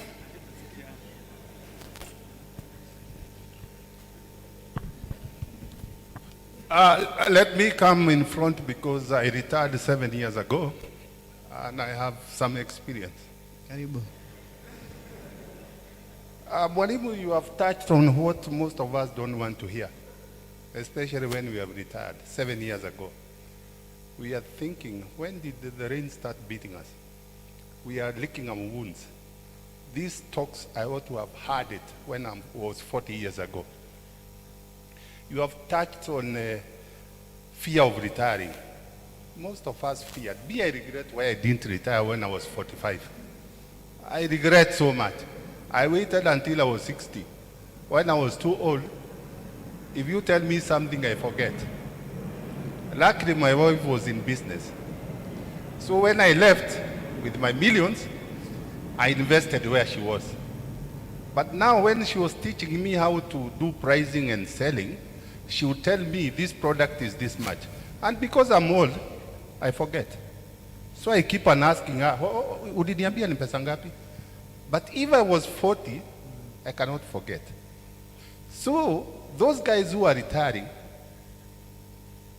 please, this retirement benefit that you are banking on, your 2 million, this money is for yours, for eating, and then you die. It's true, not for investing. Because as Mwalimu said, when you get your 2 million, you start thinking of building a house because you have been living in a lion, in a Simba, Vigra. You start building a big house, and then you die before you roof it, as he was saying. This money is not for building. It's for yours. Ukule na bibi yako alafu ukufe. It is true.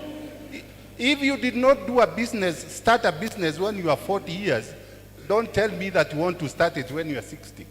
Which business are you going to start that has not been started by somebody else, even younger than you?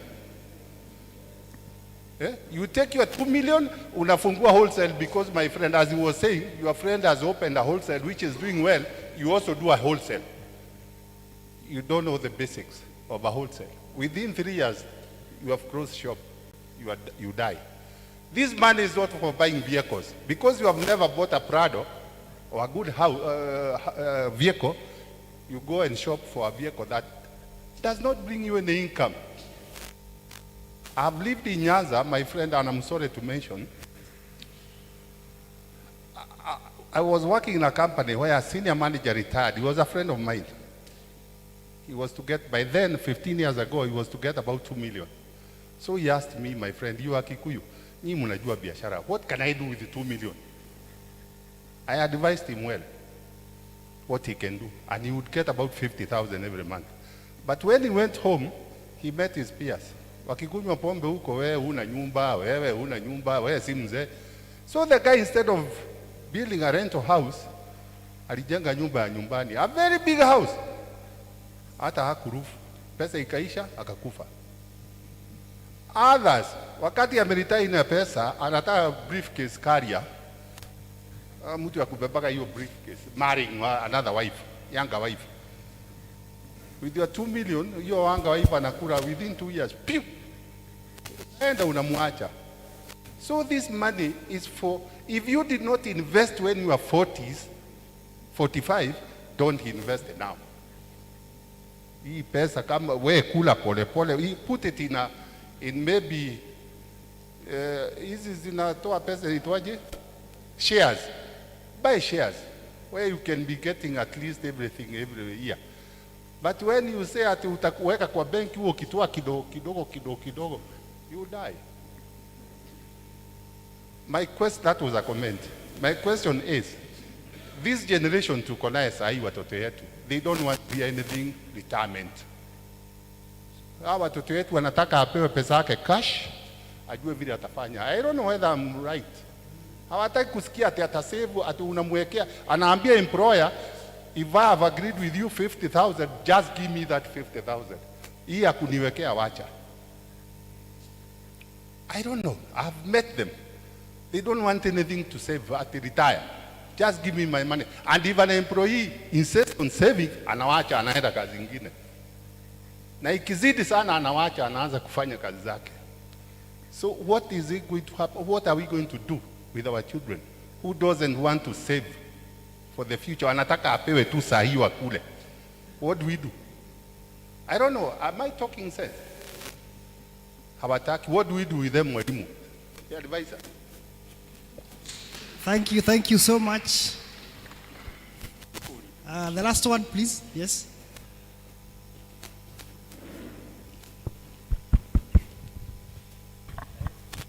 Thank you very much, Mwalimu. You taught us about not taking high risk as much as you are encouraging us to invest. Now, my last speaker has just talked about rent. Rent business was the lowest link, which I think, to my knowledge,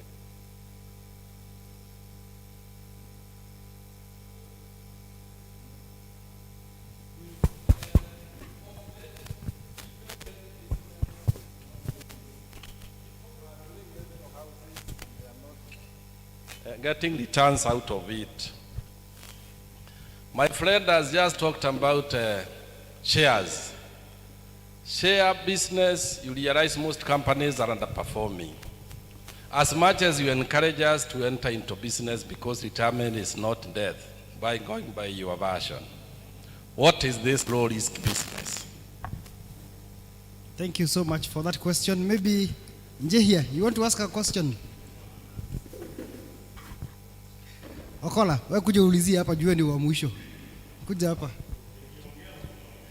Okay. Njehia, praise God. My name is Kamau Njehia. I'm surprised that people are talking of retiring at 50, 60. The generation we have does not talk about retirement. They are focused. And immediately at the point you realize what you want to do, you should retire.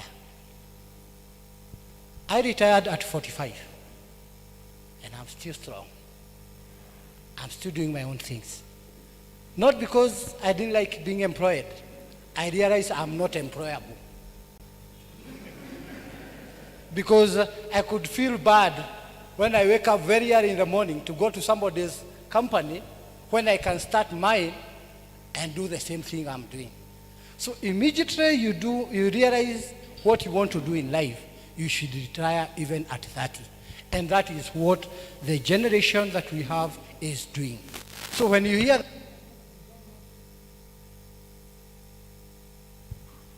when they realize that they don't want issue of telling me 50, 80 years, by the way, there is one minister who said, I better live 10 years, comfortable 10 years, than 100 years in misery. Why should I wait until when I retire, when I'm now struggling to be taken to kuota jua? Nasubua watu. If I can't afford, wacha niende. You need to plan for your future. My question is, possible online? Thank you, Njehia.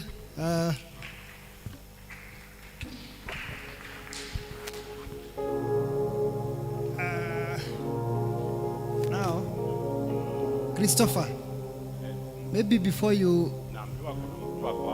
Yes, please. Wacha ongea alafu ufunge wewe.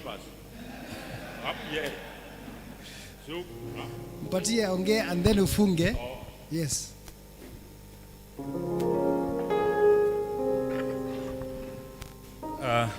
Praise God. My name is Dr. Stephen. I'm from Good Samaritan, Shiko, Kasarani. And I'm glad to be here. Straight to the point. The speaker who has spoken last week, the man who retired 7 years ago, he has talked about the young generation. I'm 33 years old. For sure there is a problem which we need to address. So looking aloud here, you're my father and I bow you down with a lot of respect. So I throw the ball back to you. We need your mentorship. Boy child is suffering. Let's talk about the boy child in terms of investment. We are your sons. We need your mentorship. We need you to hold our hands. Those who have retired, it is high time we roll out a program across our parishes about to mentor us. the young generation. Where we have gone wrong, where we are going wrong, it is up to you to guide us. So, if there is a generation that is really going astray, it's this generation. So, my question and my request to our facilitator today, there is a resource we need to tap. This resource of this below 40 age. We need to do a lot of investment. You need to do a lot of sessions. You need to do a lot of mentorship, especially to this cohort, this age. And therefore, this facilitation was prudent and good. So we need to organize generally how you're going to tap us. Because from where I sit, I also need some guidance. Thank you. Thank you so much, Daktari. Bwana Yesu asifiwe. Amen. Praise the Lord. Amen. I have a brief question that will ask Mr. Roy just to elaborate on it kidogo. There's this issue. I'm Philip Otieno. I'm saved, and I come from ACK Good Samaritan, Shieko Kasarani. I would like to ask, there's this thing that has come up that we call network marketing, and then nowadays it's called global. It's like when I bring you on board, then you bring other people, I earn some commission. I don't know what Mr. Roy will talk about it. Thank you so much. God bless you. Asante sana. So now, there's another person. Okay. Today is your day, but I think we are getting so many questions. Roy, are you comfortable? Praise God. Okay. My name is Dixon Andwati from St. Monica, ACK Utawala. I think Mwalimu should differentiate, because I retired 2019, and I'm seeing some mix-up. When is someone qualified to be retired? Because there is living employment, active employment, and there is retirement. Retirement, I was working in the government. Retirement, there is an age that is set. For you to retire, you must have reached this age. So what I'm hearing is, it is retirement plan. Retirement plan, you can start from year one when you are being employed to plan for your retirement. But it is good to tell us, when does one qualify to retire? Thank you. Thank you so much. There's one last kabisa ya mwisho sasa kabisa. Please come forward. Thank you. Can I hand over the microphone to Mzee? Bwana asifiwe. I'm Joseph Kakaya from St. Ambrose City Chicken, that is hapo Kasarani. I have retired 3 times.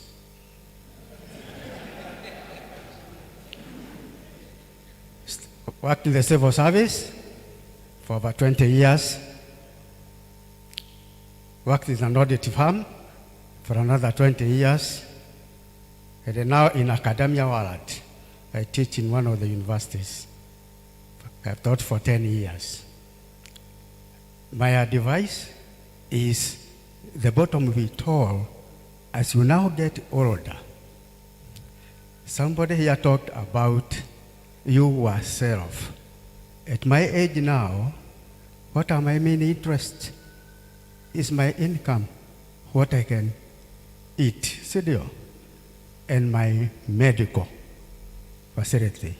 I have my colleagues here, they know I've been sick, on chemos and whatever, but how do you now, whatever you have invested, how does it now help you at this twilight time of 76, 77 years? What are you going to do? And I think I'm very happy on the preliminary discussions we have had. The next one, you should dwell on 2 things. what are the best investment portfolios that we can go to? What are the risk factors? And what is the risk fact? And what is the list of the risk factors? So that we can advise this money, as the doctor says, at the best areas of investment. In our areas, when we are doing analysis, rent was key. Somebody later on came and told us, rent, no, go to investment. And he quoted stocks and shares, not in the local market, but overseas and so on. Others told us on the question of investing in money, isn't it? Foreign exchange, and so on and so forth. So I think what we need to do, and what, as the doctor says, we need to do is tell us what are the best portfolios that probably we can go for from the early stages of our life to even in our twilight years. All those who take matatus, all those who travel, and have done a lot of research on them, even those thick businessmen, they end up by investing in money, whereby at their twilight years, they can be able to withdraw some money, help themselves. Don't rely on your children. So that is very important, please. Analyze those ones. Eventually also analyze, I'm a retired KRA guy. What is the tax factor? What is the tax factor on our income? I've given many seminars, particularly in the PCA, although I'm Anglican, on how does a Christian pay tax without, being harassed and within the tax planning areas. It is a very important area because it takes off almost 40% of our resources that we are investing. So those are the areas that really we need to go to. The other thing that has come up, allow me to mention it, is this gambling element. It worries me, Pastor, that we are having the radio, people, preaching very nicely. Then all of a sudden, there is the gambling element. When I became born again in 1973, the thing I was being told about is gambling, no. Now it is like the fashion. How does it, Bitcoin, Krypton, unalipa 100 shillings so that you get 300 and so on. How does it relate with our Christian perspective? Bottom line, invest wherever you want, but at the end of the day, you as an individual, when you will not be able even to go and look for that matatu, where will you get the money from to live? Hallelujah. Thank you so much.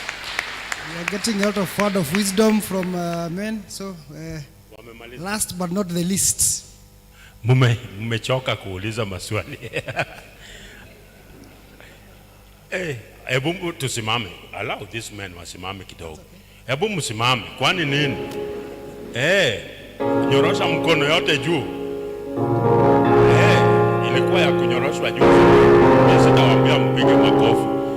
Nyorosha ya chini zote. Alafu kae. Hivyo tu na ushamaliza. If there is a time we must celebrate a time like this, because and it is very vital for young people. Young people, you are the luckiest people, because right now if someone tells you to save, you will definitely start saving, isn't it? I'm retiring on 8th February 2026. And the other day, someone was telling me, if you want to have a good life after retirement, start saving. Nikamwambia, what am I saving? And where am I getting this money? Because already my salary is choked. How can you strangle an already choked pay slip to start saving? Where is this money going to come from? Then I said, let come what may. Full stop. And I'm not afraid. I don't fear the infinity, Mr. Roy. Something that made me comfortable again is the story of someone I read from an article. And this is what I want to read to you. If you can tell me what this man did not do. I don't know whether it was a man or a woman, but it was from an article. It says this: I retired from the government job early last year. I had really saved for my retirement. My children are all grown, and I felt contented that I will have the time on my own during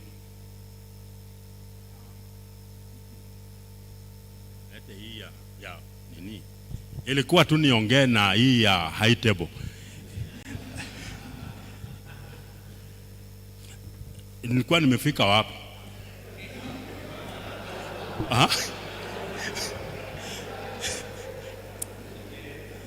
So I have traveled severally. Ama nirudie ndio mconnect. Mumeanza kuchoka. Ama ni lunch time. Okay. Sawa. I have traveled severally, done shopping and all things that make me happy. Of late I have been feeling drained. I do not have interest of making myself happy again. I feel empty. I'm even missing my workplace. I keep worrying about how I will face the future. Is this what happens to people? Is this what people go through? Ingawa tumeona watu hapa roho yao inametameta na wameretire miaka mingi. But is this what happens to people who have retired? I was wondering, what answer can you give? What didn't this person do when he was preparing himself for retirement? Because the bottom line of saving, she is saying that he has really saved, isn't it? Children are nowhere. They have all gone. He has everything that entails anybody after retirement. But then, the person also thinks of going back to his workplace. What didn't she do? Thank you very much. Munipigie makofi kama mnataka. Thank you very much, Christopher. My brother, Roy, please come and answer the ones that you can. Na hizo zingine waambiwa wanunue vitabu, si ndio?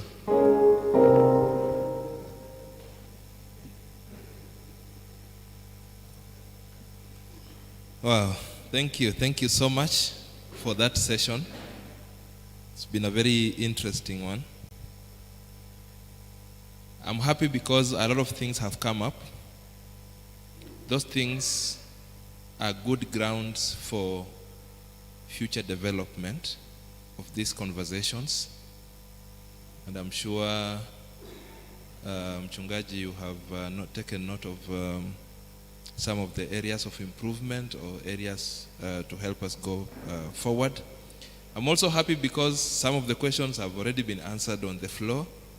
But let me say something about a few things.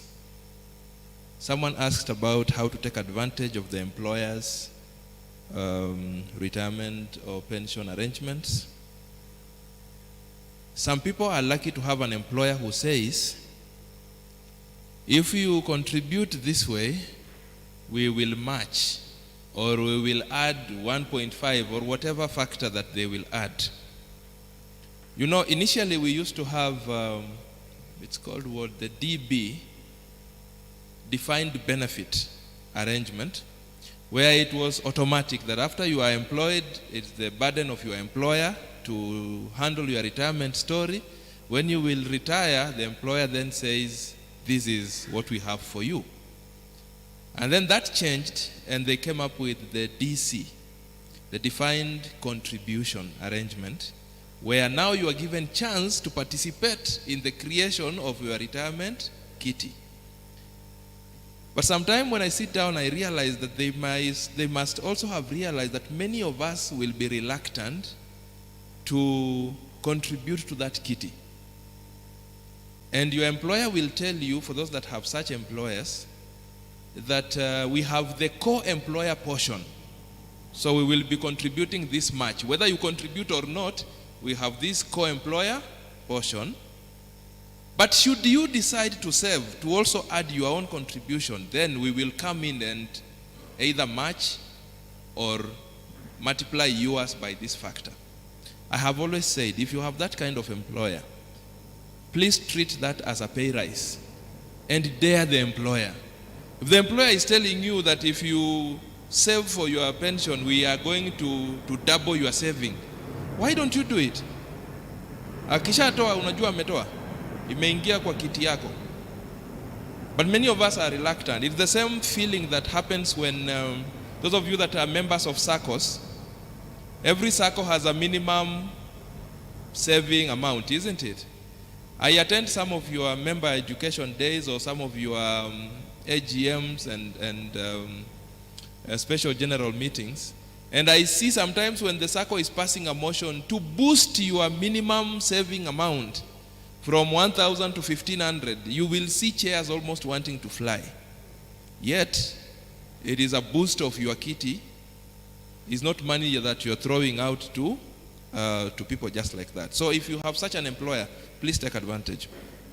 There was also a question of where is the place of kupea mwili pole. Now that place must not be ignored. And that's why we talk about work-life balance. In the conversation of work-life balance, personally I call it work-life choices, because you still have to make the choice, the deliberate choice. Sometimes when you talk about work-life balance, some people think we have a formula. We will tell you pi r squared, you have a balanced life. But there's a choice you need to make. And that's why I divide life into those parts, so that you ask yourself. And the reason why this conversation of balancing came about was because I usually start by asking people, why was it necessary for us to talk about work-life balance, yet work is part of life? At what point did they remove work from the basket of life for us to start discussing work-life balance? And the truth is, at some point, it got to a point where it was realized that many of us find ourselves over-concentrating on the work aspect at the expense of the other areas of our lives. And that was why it was necessary to bring work out, so that we can see this thing that is competing with life, okay?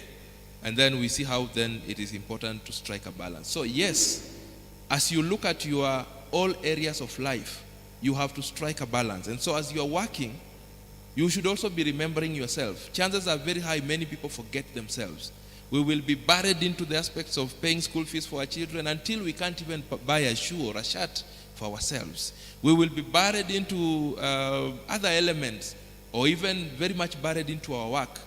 And again, for the people who use work to define their importance, many times you will not even be wanting to go and leave, so you are very much buried there until you forget your other aspects of life. You have a social life, like we have said. You have it now, and you will still have it even after you retire. And so it's important to also be deliberate. Find out what works for you. If you are this kind of person who is tickled by traveling, then begin to think about it and be deliberate about it. If you are this kind of person who needs to be, you realize you are a social person, you should be able once in a while, ukisikia wazee wa kama wanaenda kukutana wapi, ufike, you need to be having some bus fare to facilitate the same, some amount to be able to buy tea or something like that. For the people you meet, you have a complete life, not just a work life. So yes, you have to think about kupigia mwili pole, but you have to define what kupigia mwili pole means for you. It means different things for different people. What do we do with our children? That has been partly answered, and my brother from Sheko, you gave a very important contribution that we must begin to focus on mentorship, because we can all come here and say how the new generation, the young generation, are doing things different from the way we thought things are supposed to be done, and how they do not want to hear about retirement and all that. But the truth is, we have also relaxed in terms of mentorship. You hear people cry about the boy child, but I quickly also ran into thinking, what have we done in terms of mentorship for the boy child children that are within our reach? So it's a big challenge to all of us, from the respective churches you come from, and even from the diocesan perspective. What can we do so that we begin to leave our young, this coming generation at a better place? There's something else I do share with parents. I call it financial parenting. And I'm trying to just encourage parents to make it normal sharing with their children about money matters, and different aspects and different approaches for different ages of children. But it is important because many of us keep crying that no one sat us down to talk to us about money. If you are not careful, tomorrow your child will be referring to you when they make that statement. And so that's how I began that conversation. And just to challenge parents, what are you doing for your own children? If you don't tell them that money comes as a product of some effort, tomorrow we will forgive them when they get lured into drug peddling, when they get lured into crime, because no one talked to them about how money is made. They saw you leave the house early in the morning, yes. You came back in the evening, you never told them what you do. You have never taken them to your workplace if it is possible. If you run a business, they don't even know which business you run, but they see you driving a car, they see you owning an expensive phone, they see you running life. When they are grown up, they are also still blank, apart from what they've learned in school. Tomorrow when someone takes advantage of them, we will have to swallow the blame, a good portion of it. All right, so mentorship has a great place in this conversation. I also feel the need for what I call investment basics, another conversation. Like we said in the beginning, these conversations are very many. We may not be able to exhaust them in one sitting, but I was feeling good when I would see suggestions come up. In the conversation of investment basics, then we are able to look at, so what is investment? What are the current available options? What are some of the risks on each of those options? What is it that works now and does not work now? But allow me to say very quickly that largely we have broadly three categories of investment. One, we have what we call ownership investment, where whatever you're investing in, you become an owner of it or a part owner of it. That's where you will find real estate. When you get to buy your piece of land, you are owning it. When you buy shares, you are owning it. When you start a business, you are owning it. Then secondly, we have what we call the lending investment, where you have some money, but you don't know what to do with it, or you don't have the time to do something with it, but there's another person who can use that money, and so you lend the money to them. They do whatever they want to do with it, and they pay you returns called interest at the end of the agreed period. That is what happens when you put your money in the bank, when you have, when you lend your money to the government through the treasury bills and bonds. You are lending them money, and then they promise to pay you interest on your money. Then lastly, we have the cash equivalent investment options. This is where you have some money, yes. Maybe you even wish it was invested in this part or in this direction, but maybe you don't have the time or the interest or the expertise. And so there are these people who have branded themselves as experts. And so they'll pick money from people like you, and then they invest it for you, and then they bring you the returns, and then they deduct a commission. That's where you will find the money market funds and things like those ones, just in a nutshell. But each of the options will have its different risk and different things you can do to try and deal with the same. And so I'm not going into the details of the investment conversation because of the time that we have, but I think it has been picked as an area for future conversation. Someone also asked, someone contributed that you retire as soon as you know what you want to do. And that's what our children are doing now. The world is now edging towards the gig economy. You must have realized that things are now going in the direction of gigs, where you get to do what you need to do now and get paid now and move on and do another thing for another person and move on. The gig economy is taking great shape now, and we have to appreciate that times are changing, isn't it? And you've heard what many employers keep crying about, the behavior of millennials at the workplace and what have you. Now we have the Generation Z at the workplace. The way of looking at employment is different from the way we have seen employment in the past. These guys want you to even tell them, this is your assignment. If you can do it from your bed, as long as it is done, we are good. And so those are dynamics that the world needs to think about and embrace, because times have changed. Technology has taken great shape and also influenced a lot of things that are happening in that particular space. Someone talked about gambling. I share with you in the worry. Gambling is a big menace.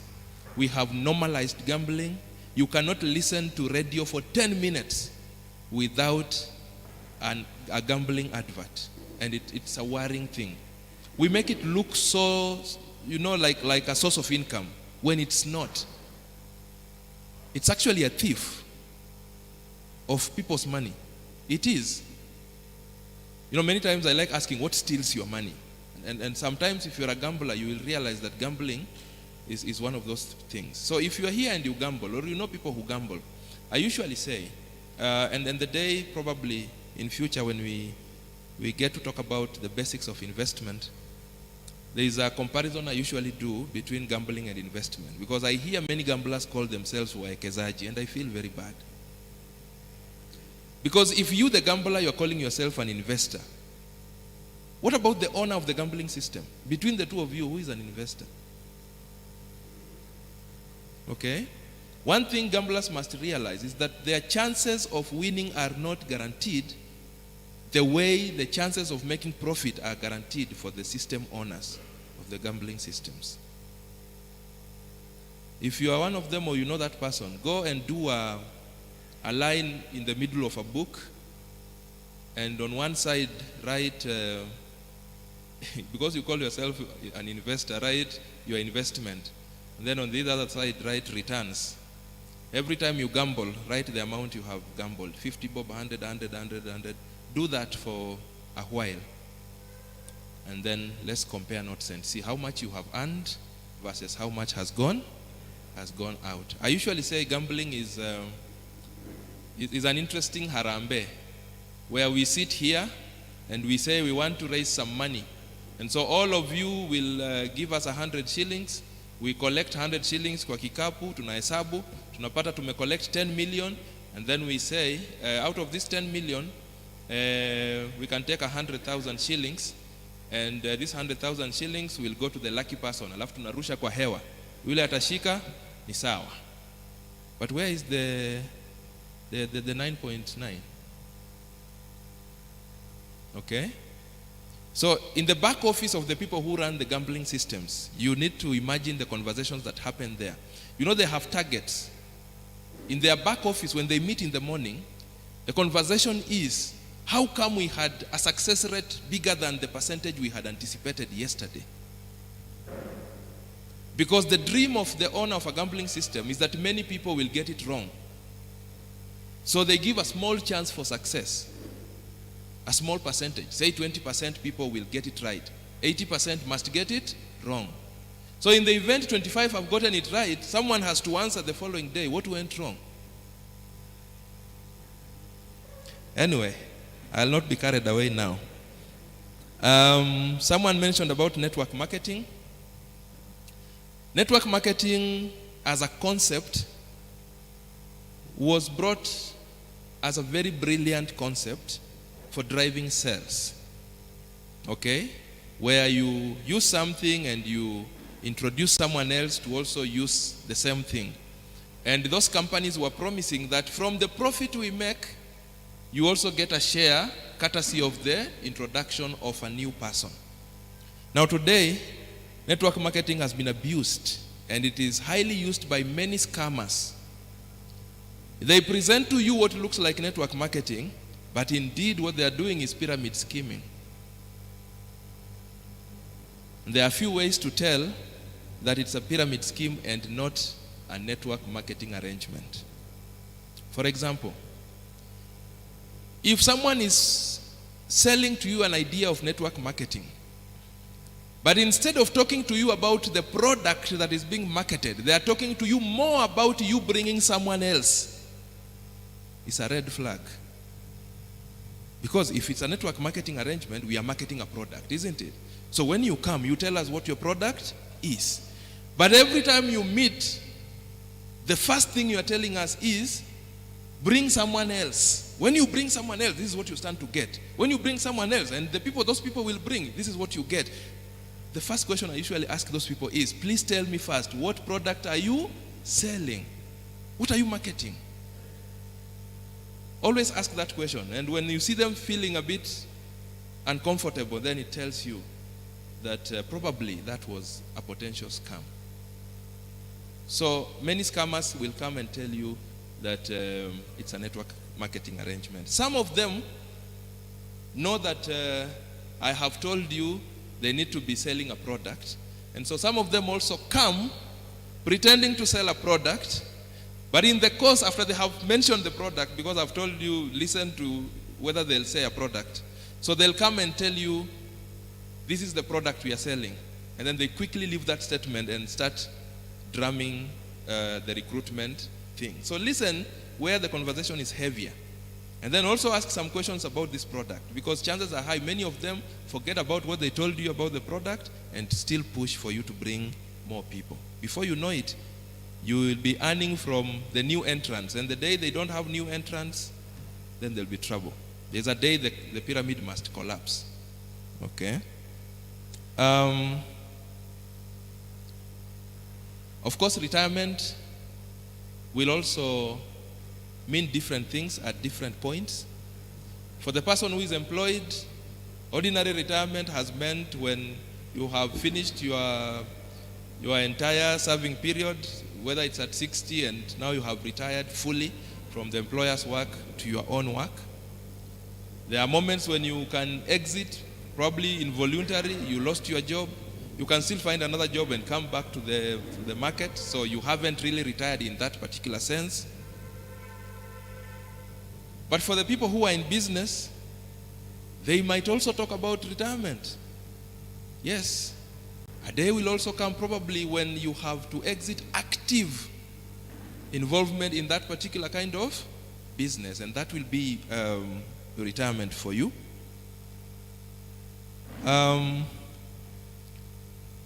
Closely tied to pyramid scheming and certain investment options that many people are not clear about, that also includes cryptocurrency, that has also been mentioned. When I was giving a few tips for investment, I said, before you invest, try to understand your investment option. Now, where you realize you are not understanding the option, then you have two things you can do.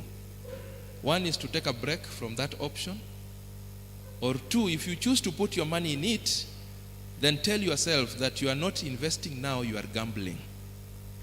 And if that is the case, then I say, put in as much as you will be comfortable losing. So that in the event you lose, we don't see you wanting to pick a rope. You realize, you acknowledge that I did not understand how this thing works, but let me put this money here. I have had people have made some money from this, and treat it like you are gambling because you don't understand that particular option. A lot has been written and said about cryptocurrency. I'm still running my own studies on the same. We have been told that it is the direction that the world is taking. Only that also some people now come and take advantage of it. It might be a great thing, it might be true, it might be the direction the world is heading.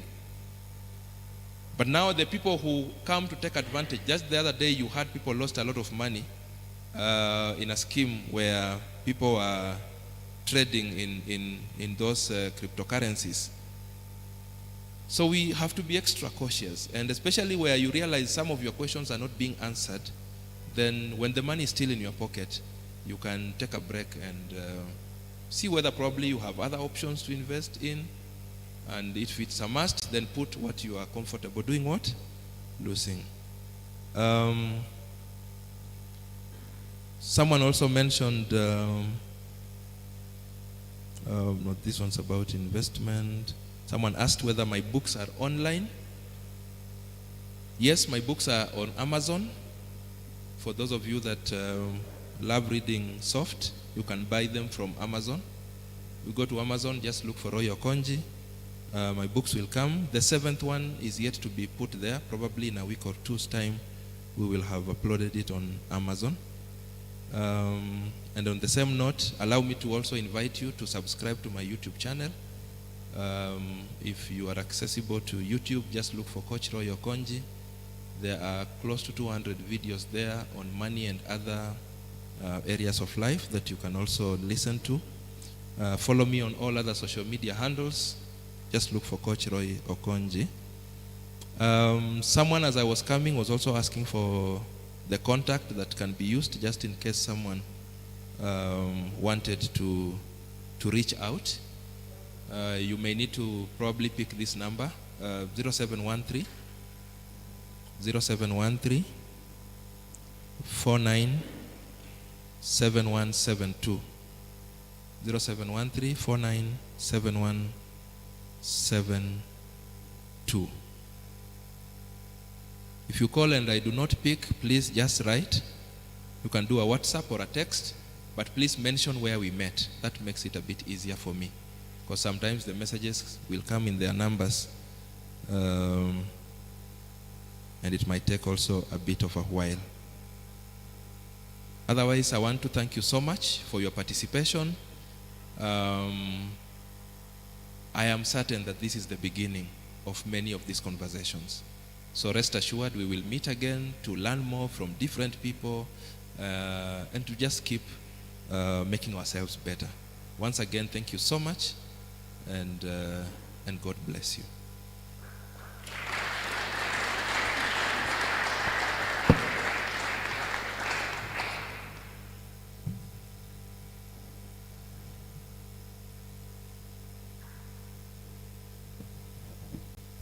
Thanks once again, Roy.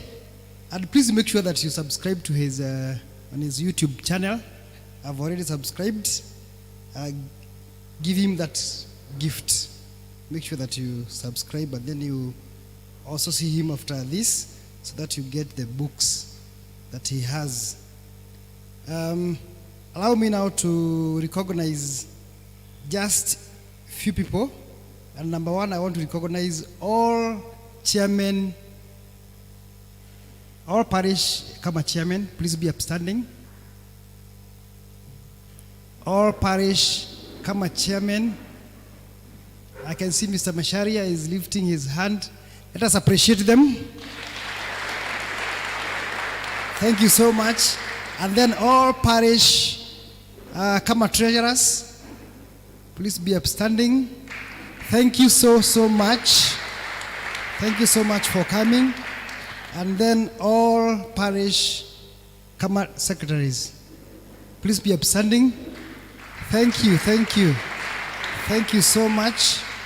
And then allow me to recognize the Diocesan Kama executive who are present today.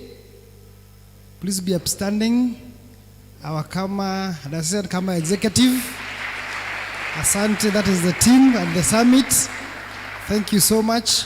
Others, anyone else who is not a secretary, not a clergy, not a treasurer or a chairman, please be upstanding. Simama tu. Thank you so much. Asanteni sana. And then also we have others like Juma, who is our diocesan ICT manager. Juma, let us appreciate Juma and his media crew. And now, let me invite our Kama coordinator, Reverend Naftari, so that he can also recognize the clergy who are with us today.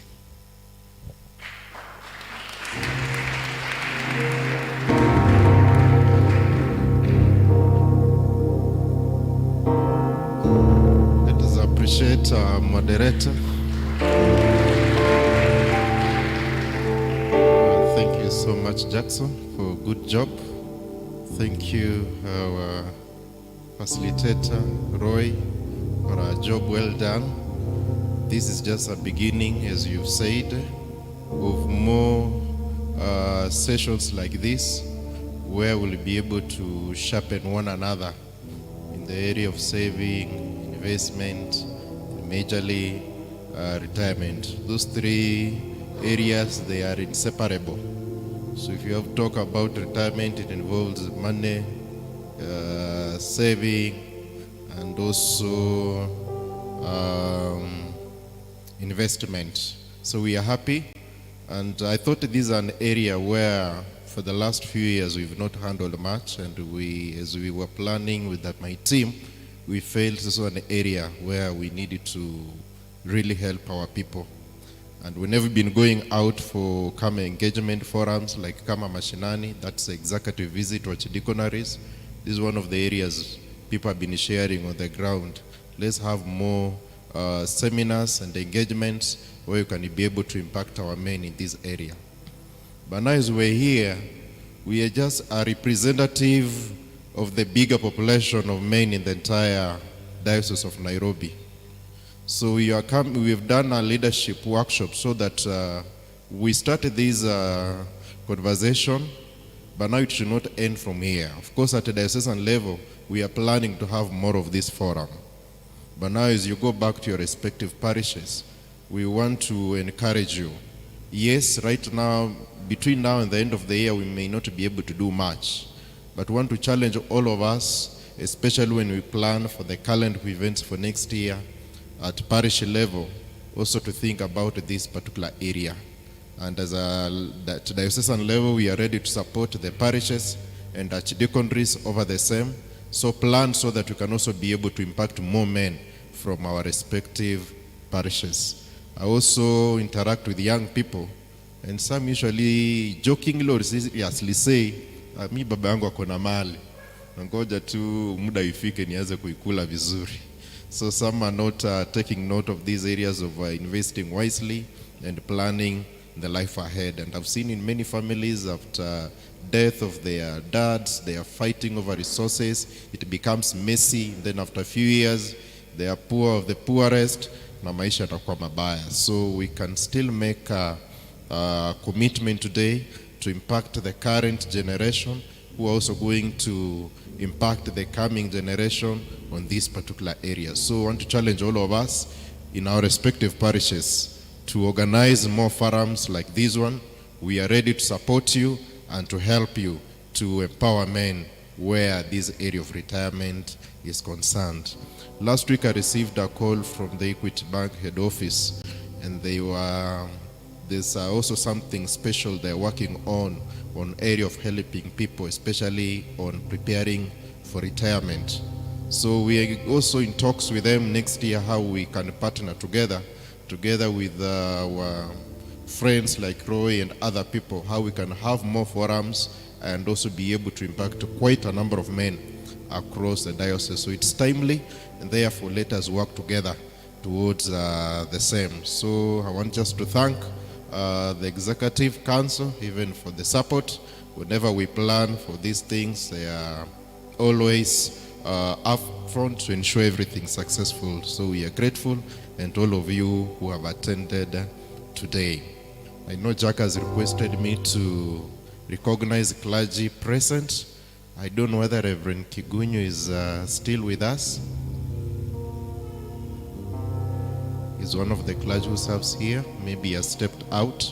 So we have one clergy here who is also one of our Kama leaders in the diocese, Reverend Dishon Kadome. He's a vicar of St. Peter's Jetview, a parish within this Archdeaconry of Embakasi, and he's a clergy in charge of Kama in this Archdeaconry Kama coordinator. So before I welcome him to come and say hi to us, and also maybe give us one or two wisdom nuggets regarding the same topic as we come to a close, I want to invite our diocesan Kama treasurer, Mr. Zablon Mwangi, to come and pass a vote of thanks. Then after that, we'll have Reverend who will say hey to us, and then from there he'll be able to pray for us, and also bless us. Let's appreciate him as he comes.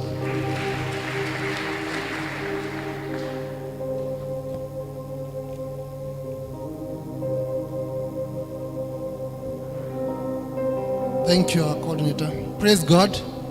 Bwana asifiwe. Hope tumesoma. You know, I wrote my resignation letter 5 years ago, but every year I've been changing the date. So I've never submitted it. So Mr. Kamau J here, maybe I'll see you for more advice. So thank you, gentlemen, for this word of session. Thank you for your time. And as we give the vote of thanks, first we give the Almighty God our thank you, and we appreciate for this time He gave us to come here. Then our patron in the diocese, who is our bishop, for this opportunity and guidance, without forgetting our coordinator, our Reverend Omaside here, for the good guidance for this, even for having an idea. It was his idea, and then to the committee for coming with something like this. I could hear some members saying maybe we need to be coming maybe monthly session like this one. Is it okay, or is it too many? Can you have a monthly session, maybe breakfast meetings? Who are for the idea for breakfast meeting like this? Just a breakfast, maybe 8 to 10, and we are gone. Thank you. I can see most guys are really for the idea. And the people who mobilize, they are generous to come. The archdeaconry coordinators, the archdeaconry reverend coordinators, the chairman, we thank you. Everyone who is here, we appreciate for your effort for coming here. And watu wa kamera wanasaulikaga sana. Our ICT crew for making this to be live. Thank you, Juma, and your team. We know the people who are here, we have thousands watching through the Facebook channel. So thank you, team, for that. And we'd like to special thanks to St. Monica. St. Monica for allowing us to host this here. We are very grateful. Thank you, the Vicar, Reverend Alex Otieno. Thank you, Reverend Kigunyo. I think I'd seen you. Asanteni sana for this opportunity to be here. We are really grateful for that. And to our guest speaker today, Roy, we appreciate you.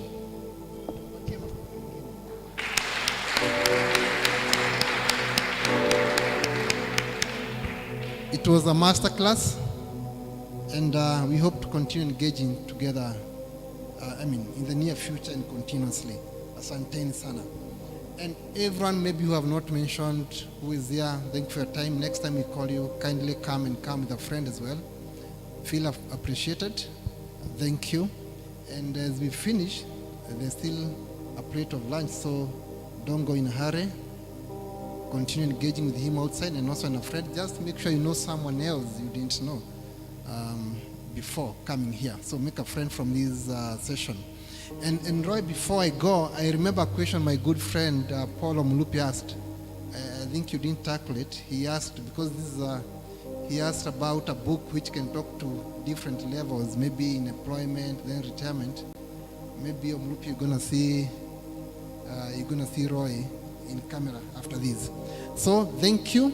But as a treasurer, before I leave, I would like to remind us, for those who have arrears, maybe for calendars, for the assessment quota, kindly let us clear that.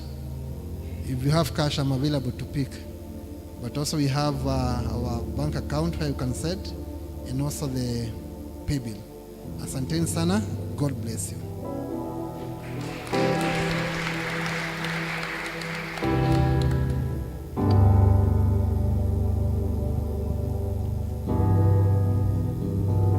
Thank you very much.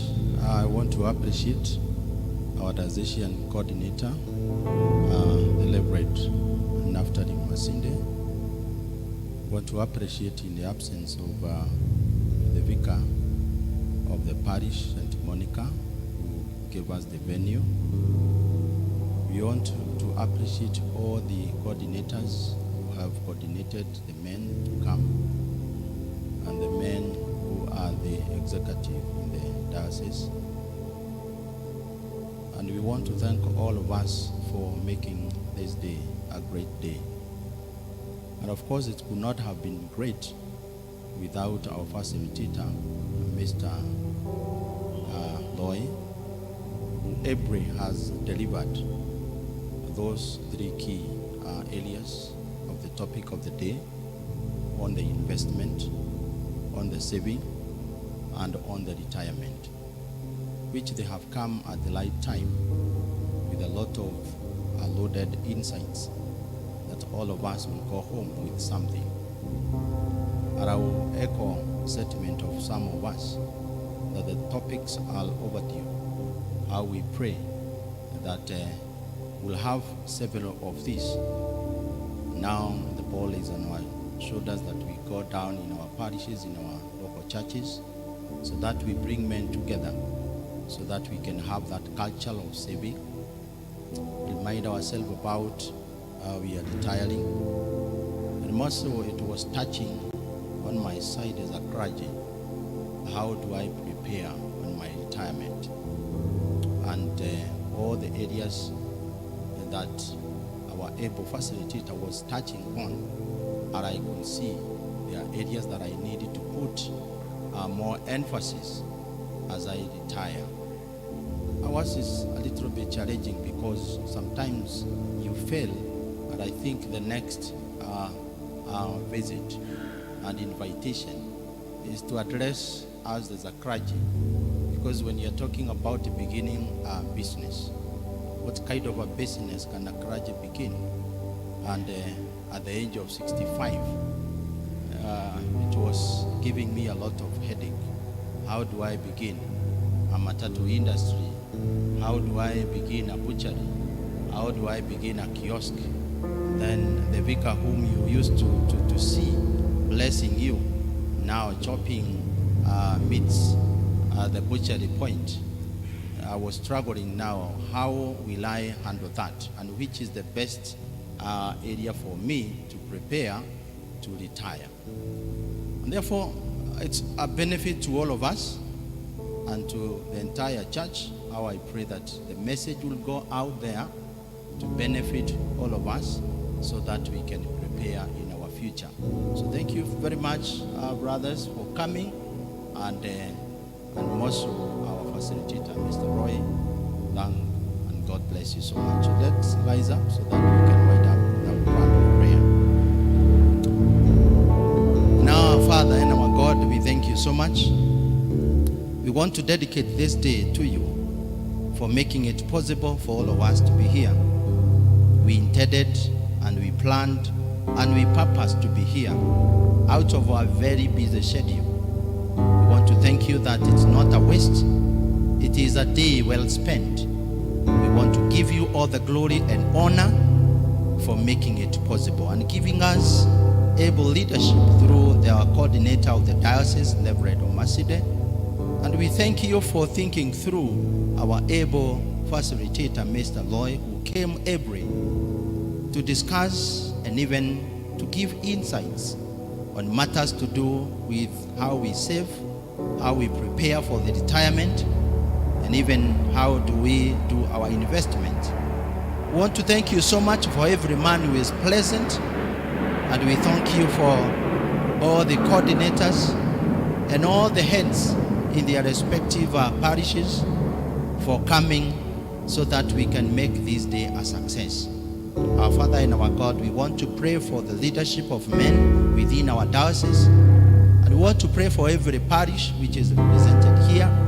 We want to thank you for every man who is somewhere working within the diocese of Nairobi. We want to pray that God, you will help us to be pillars, to be useful, helpful to our families, so that we can be able to educate our children, our spouses. Bless the labors of our hands. We want to thank you so much that this function has come to an end.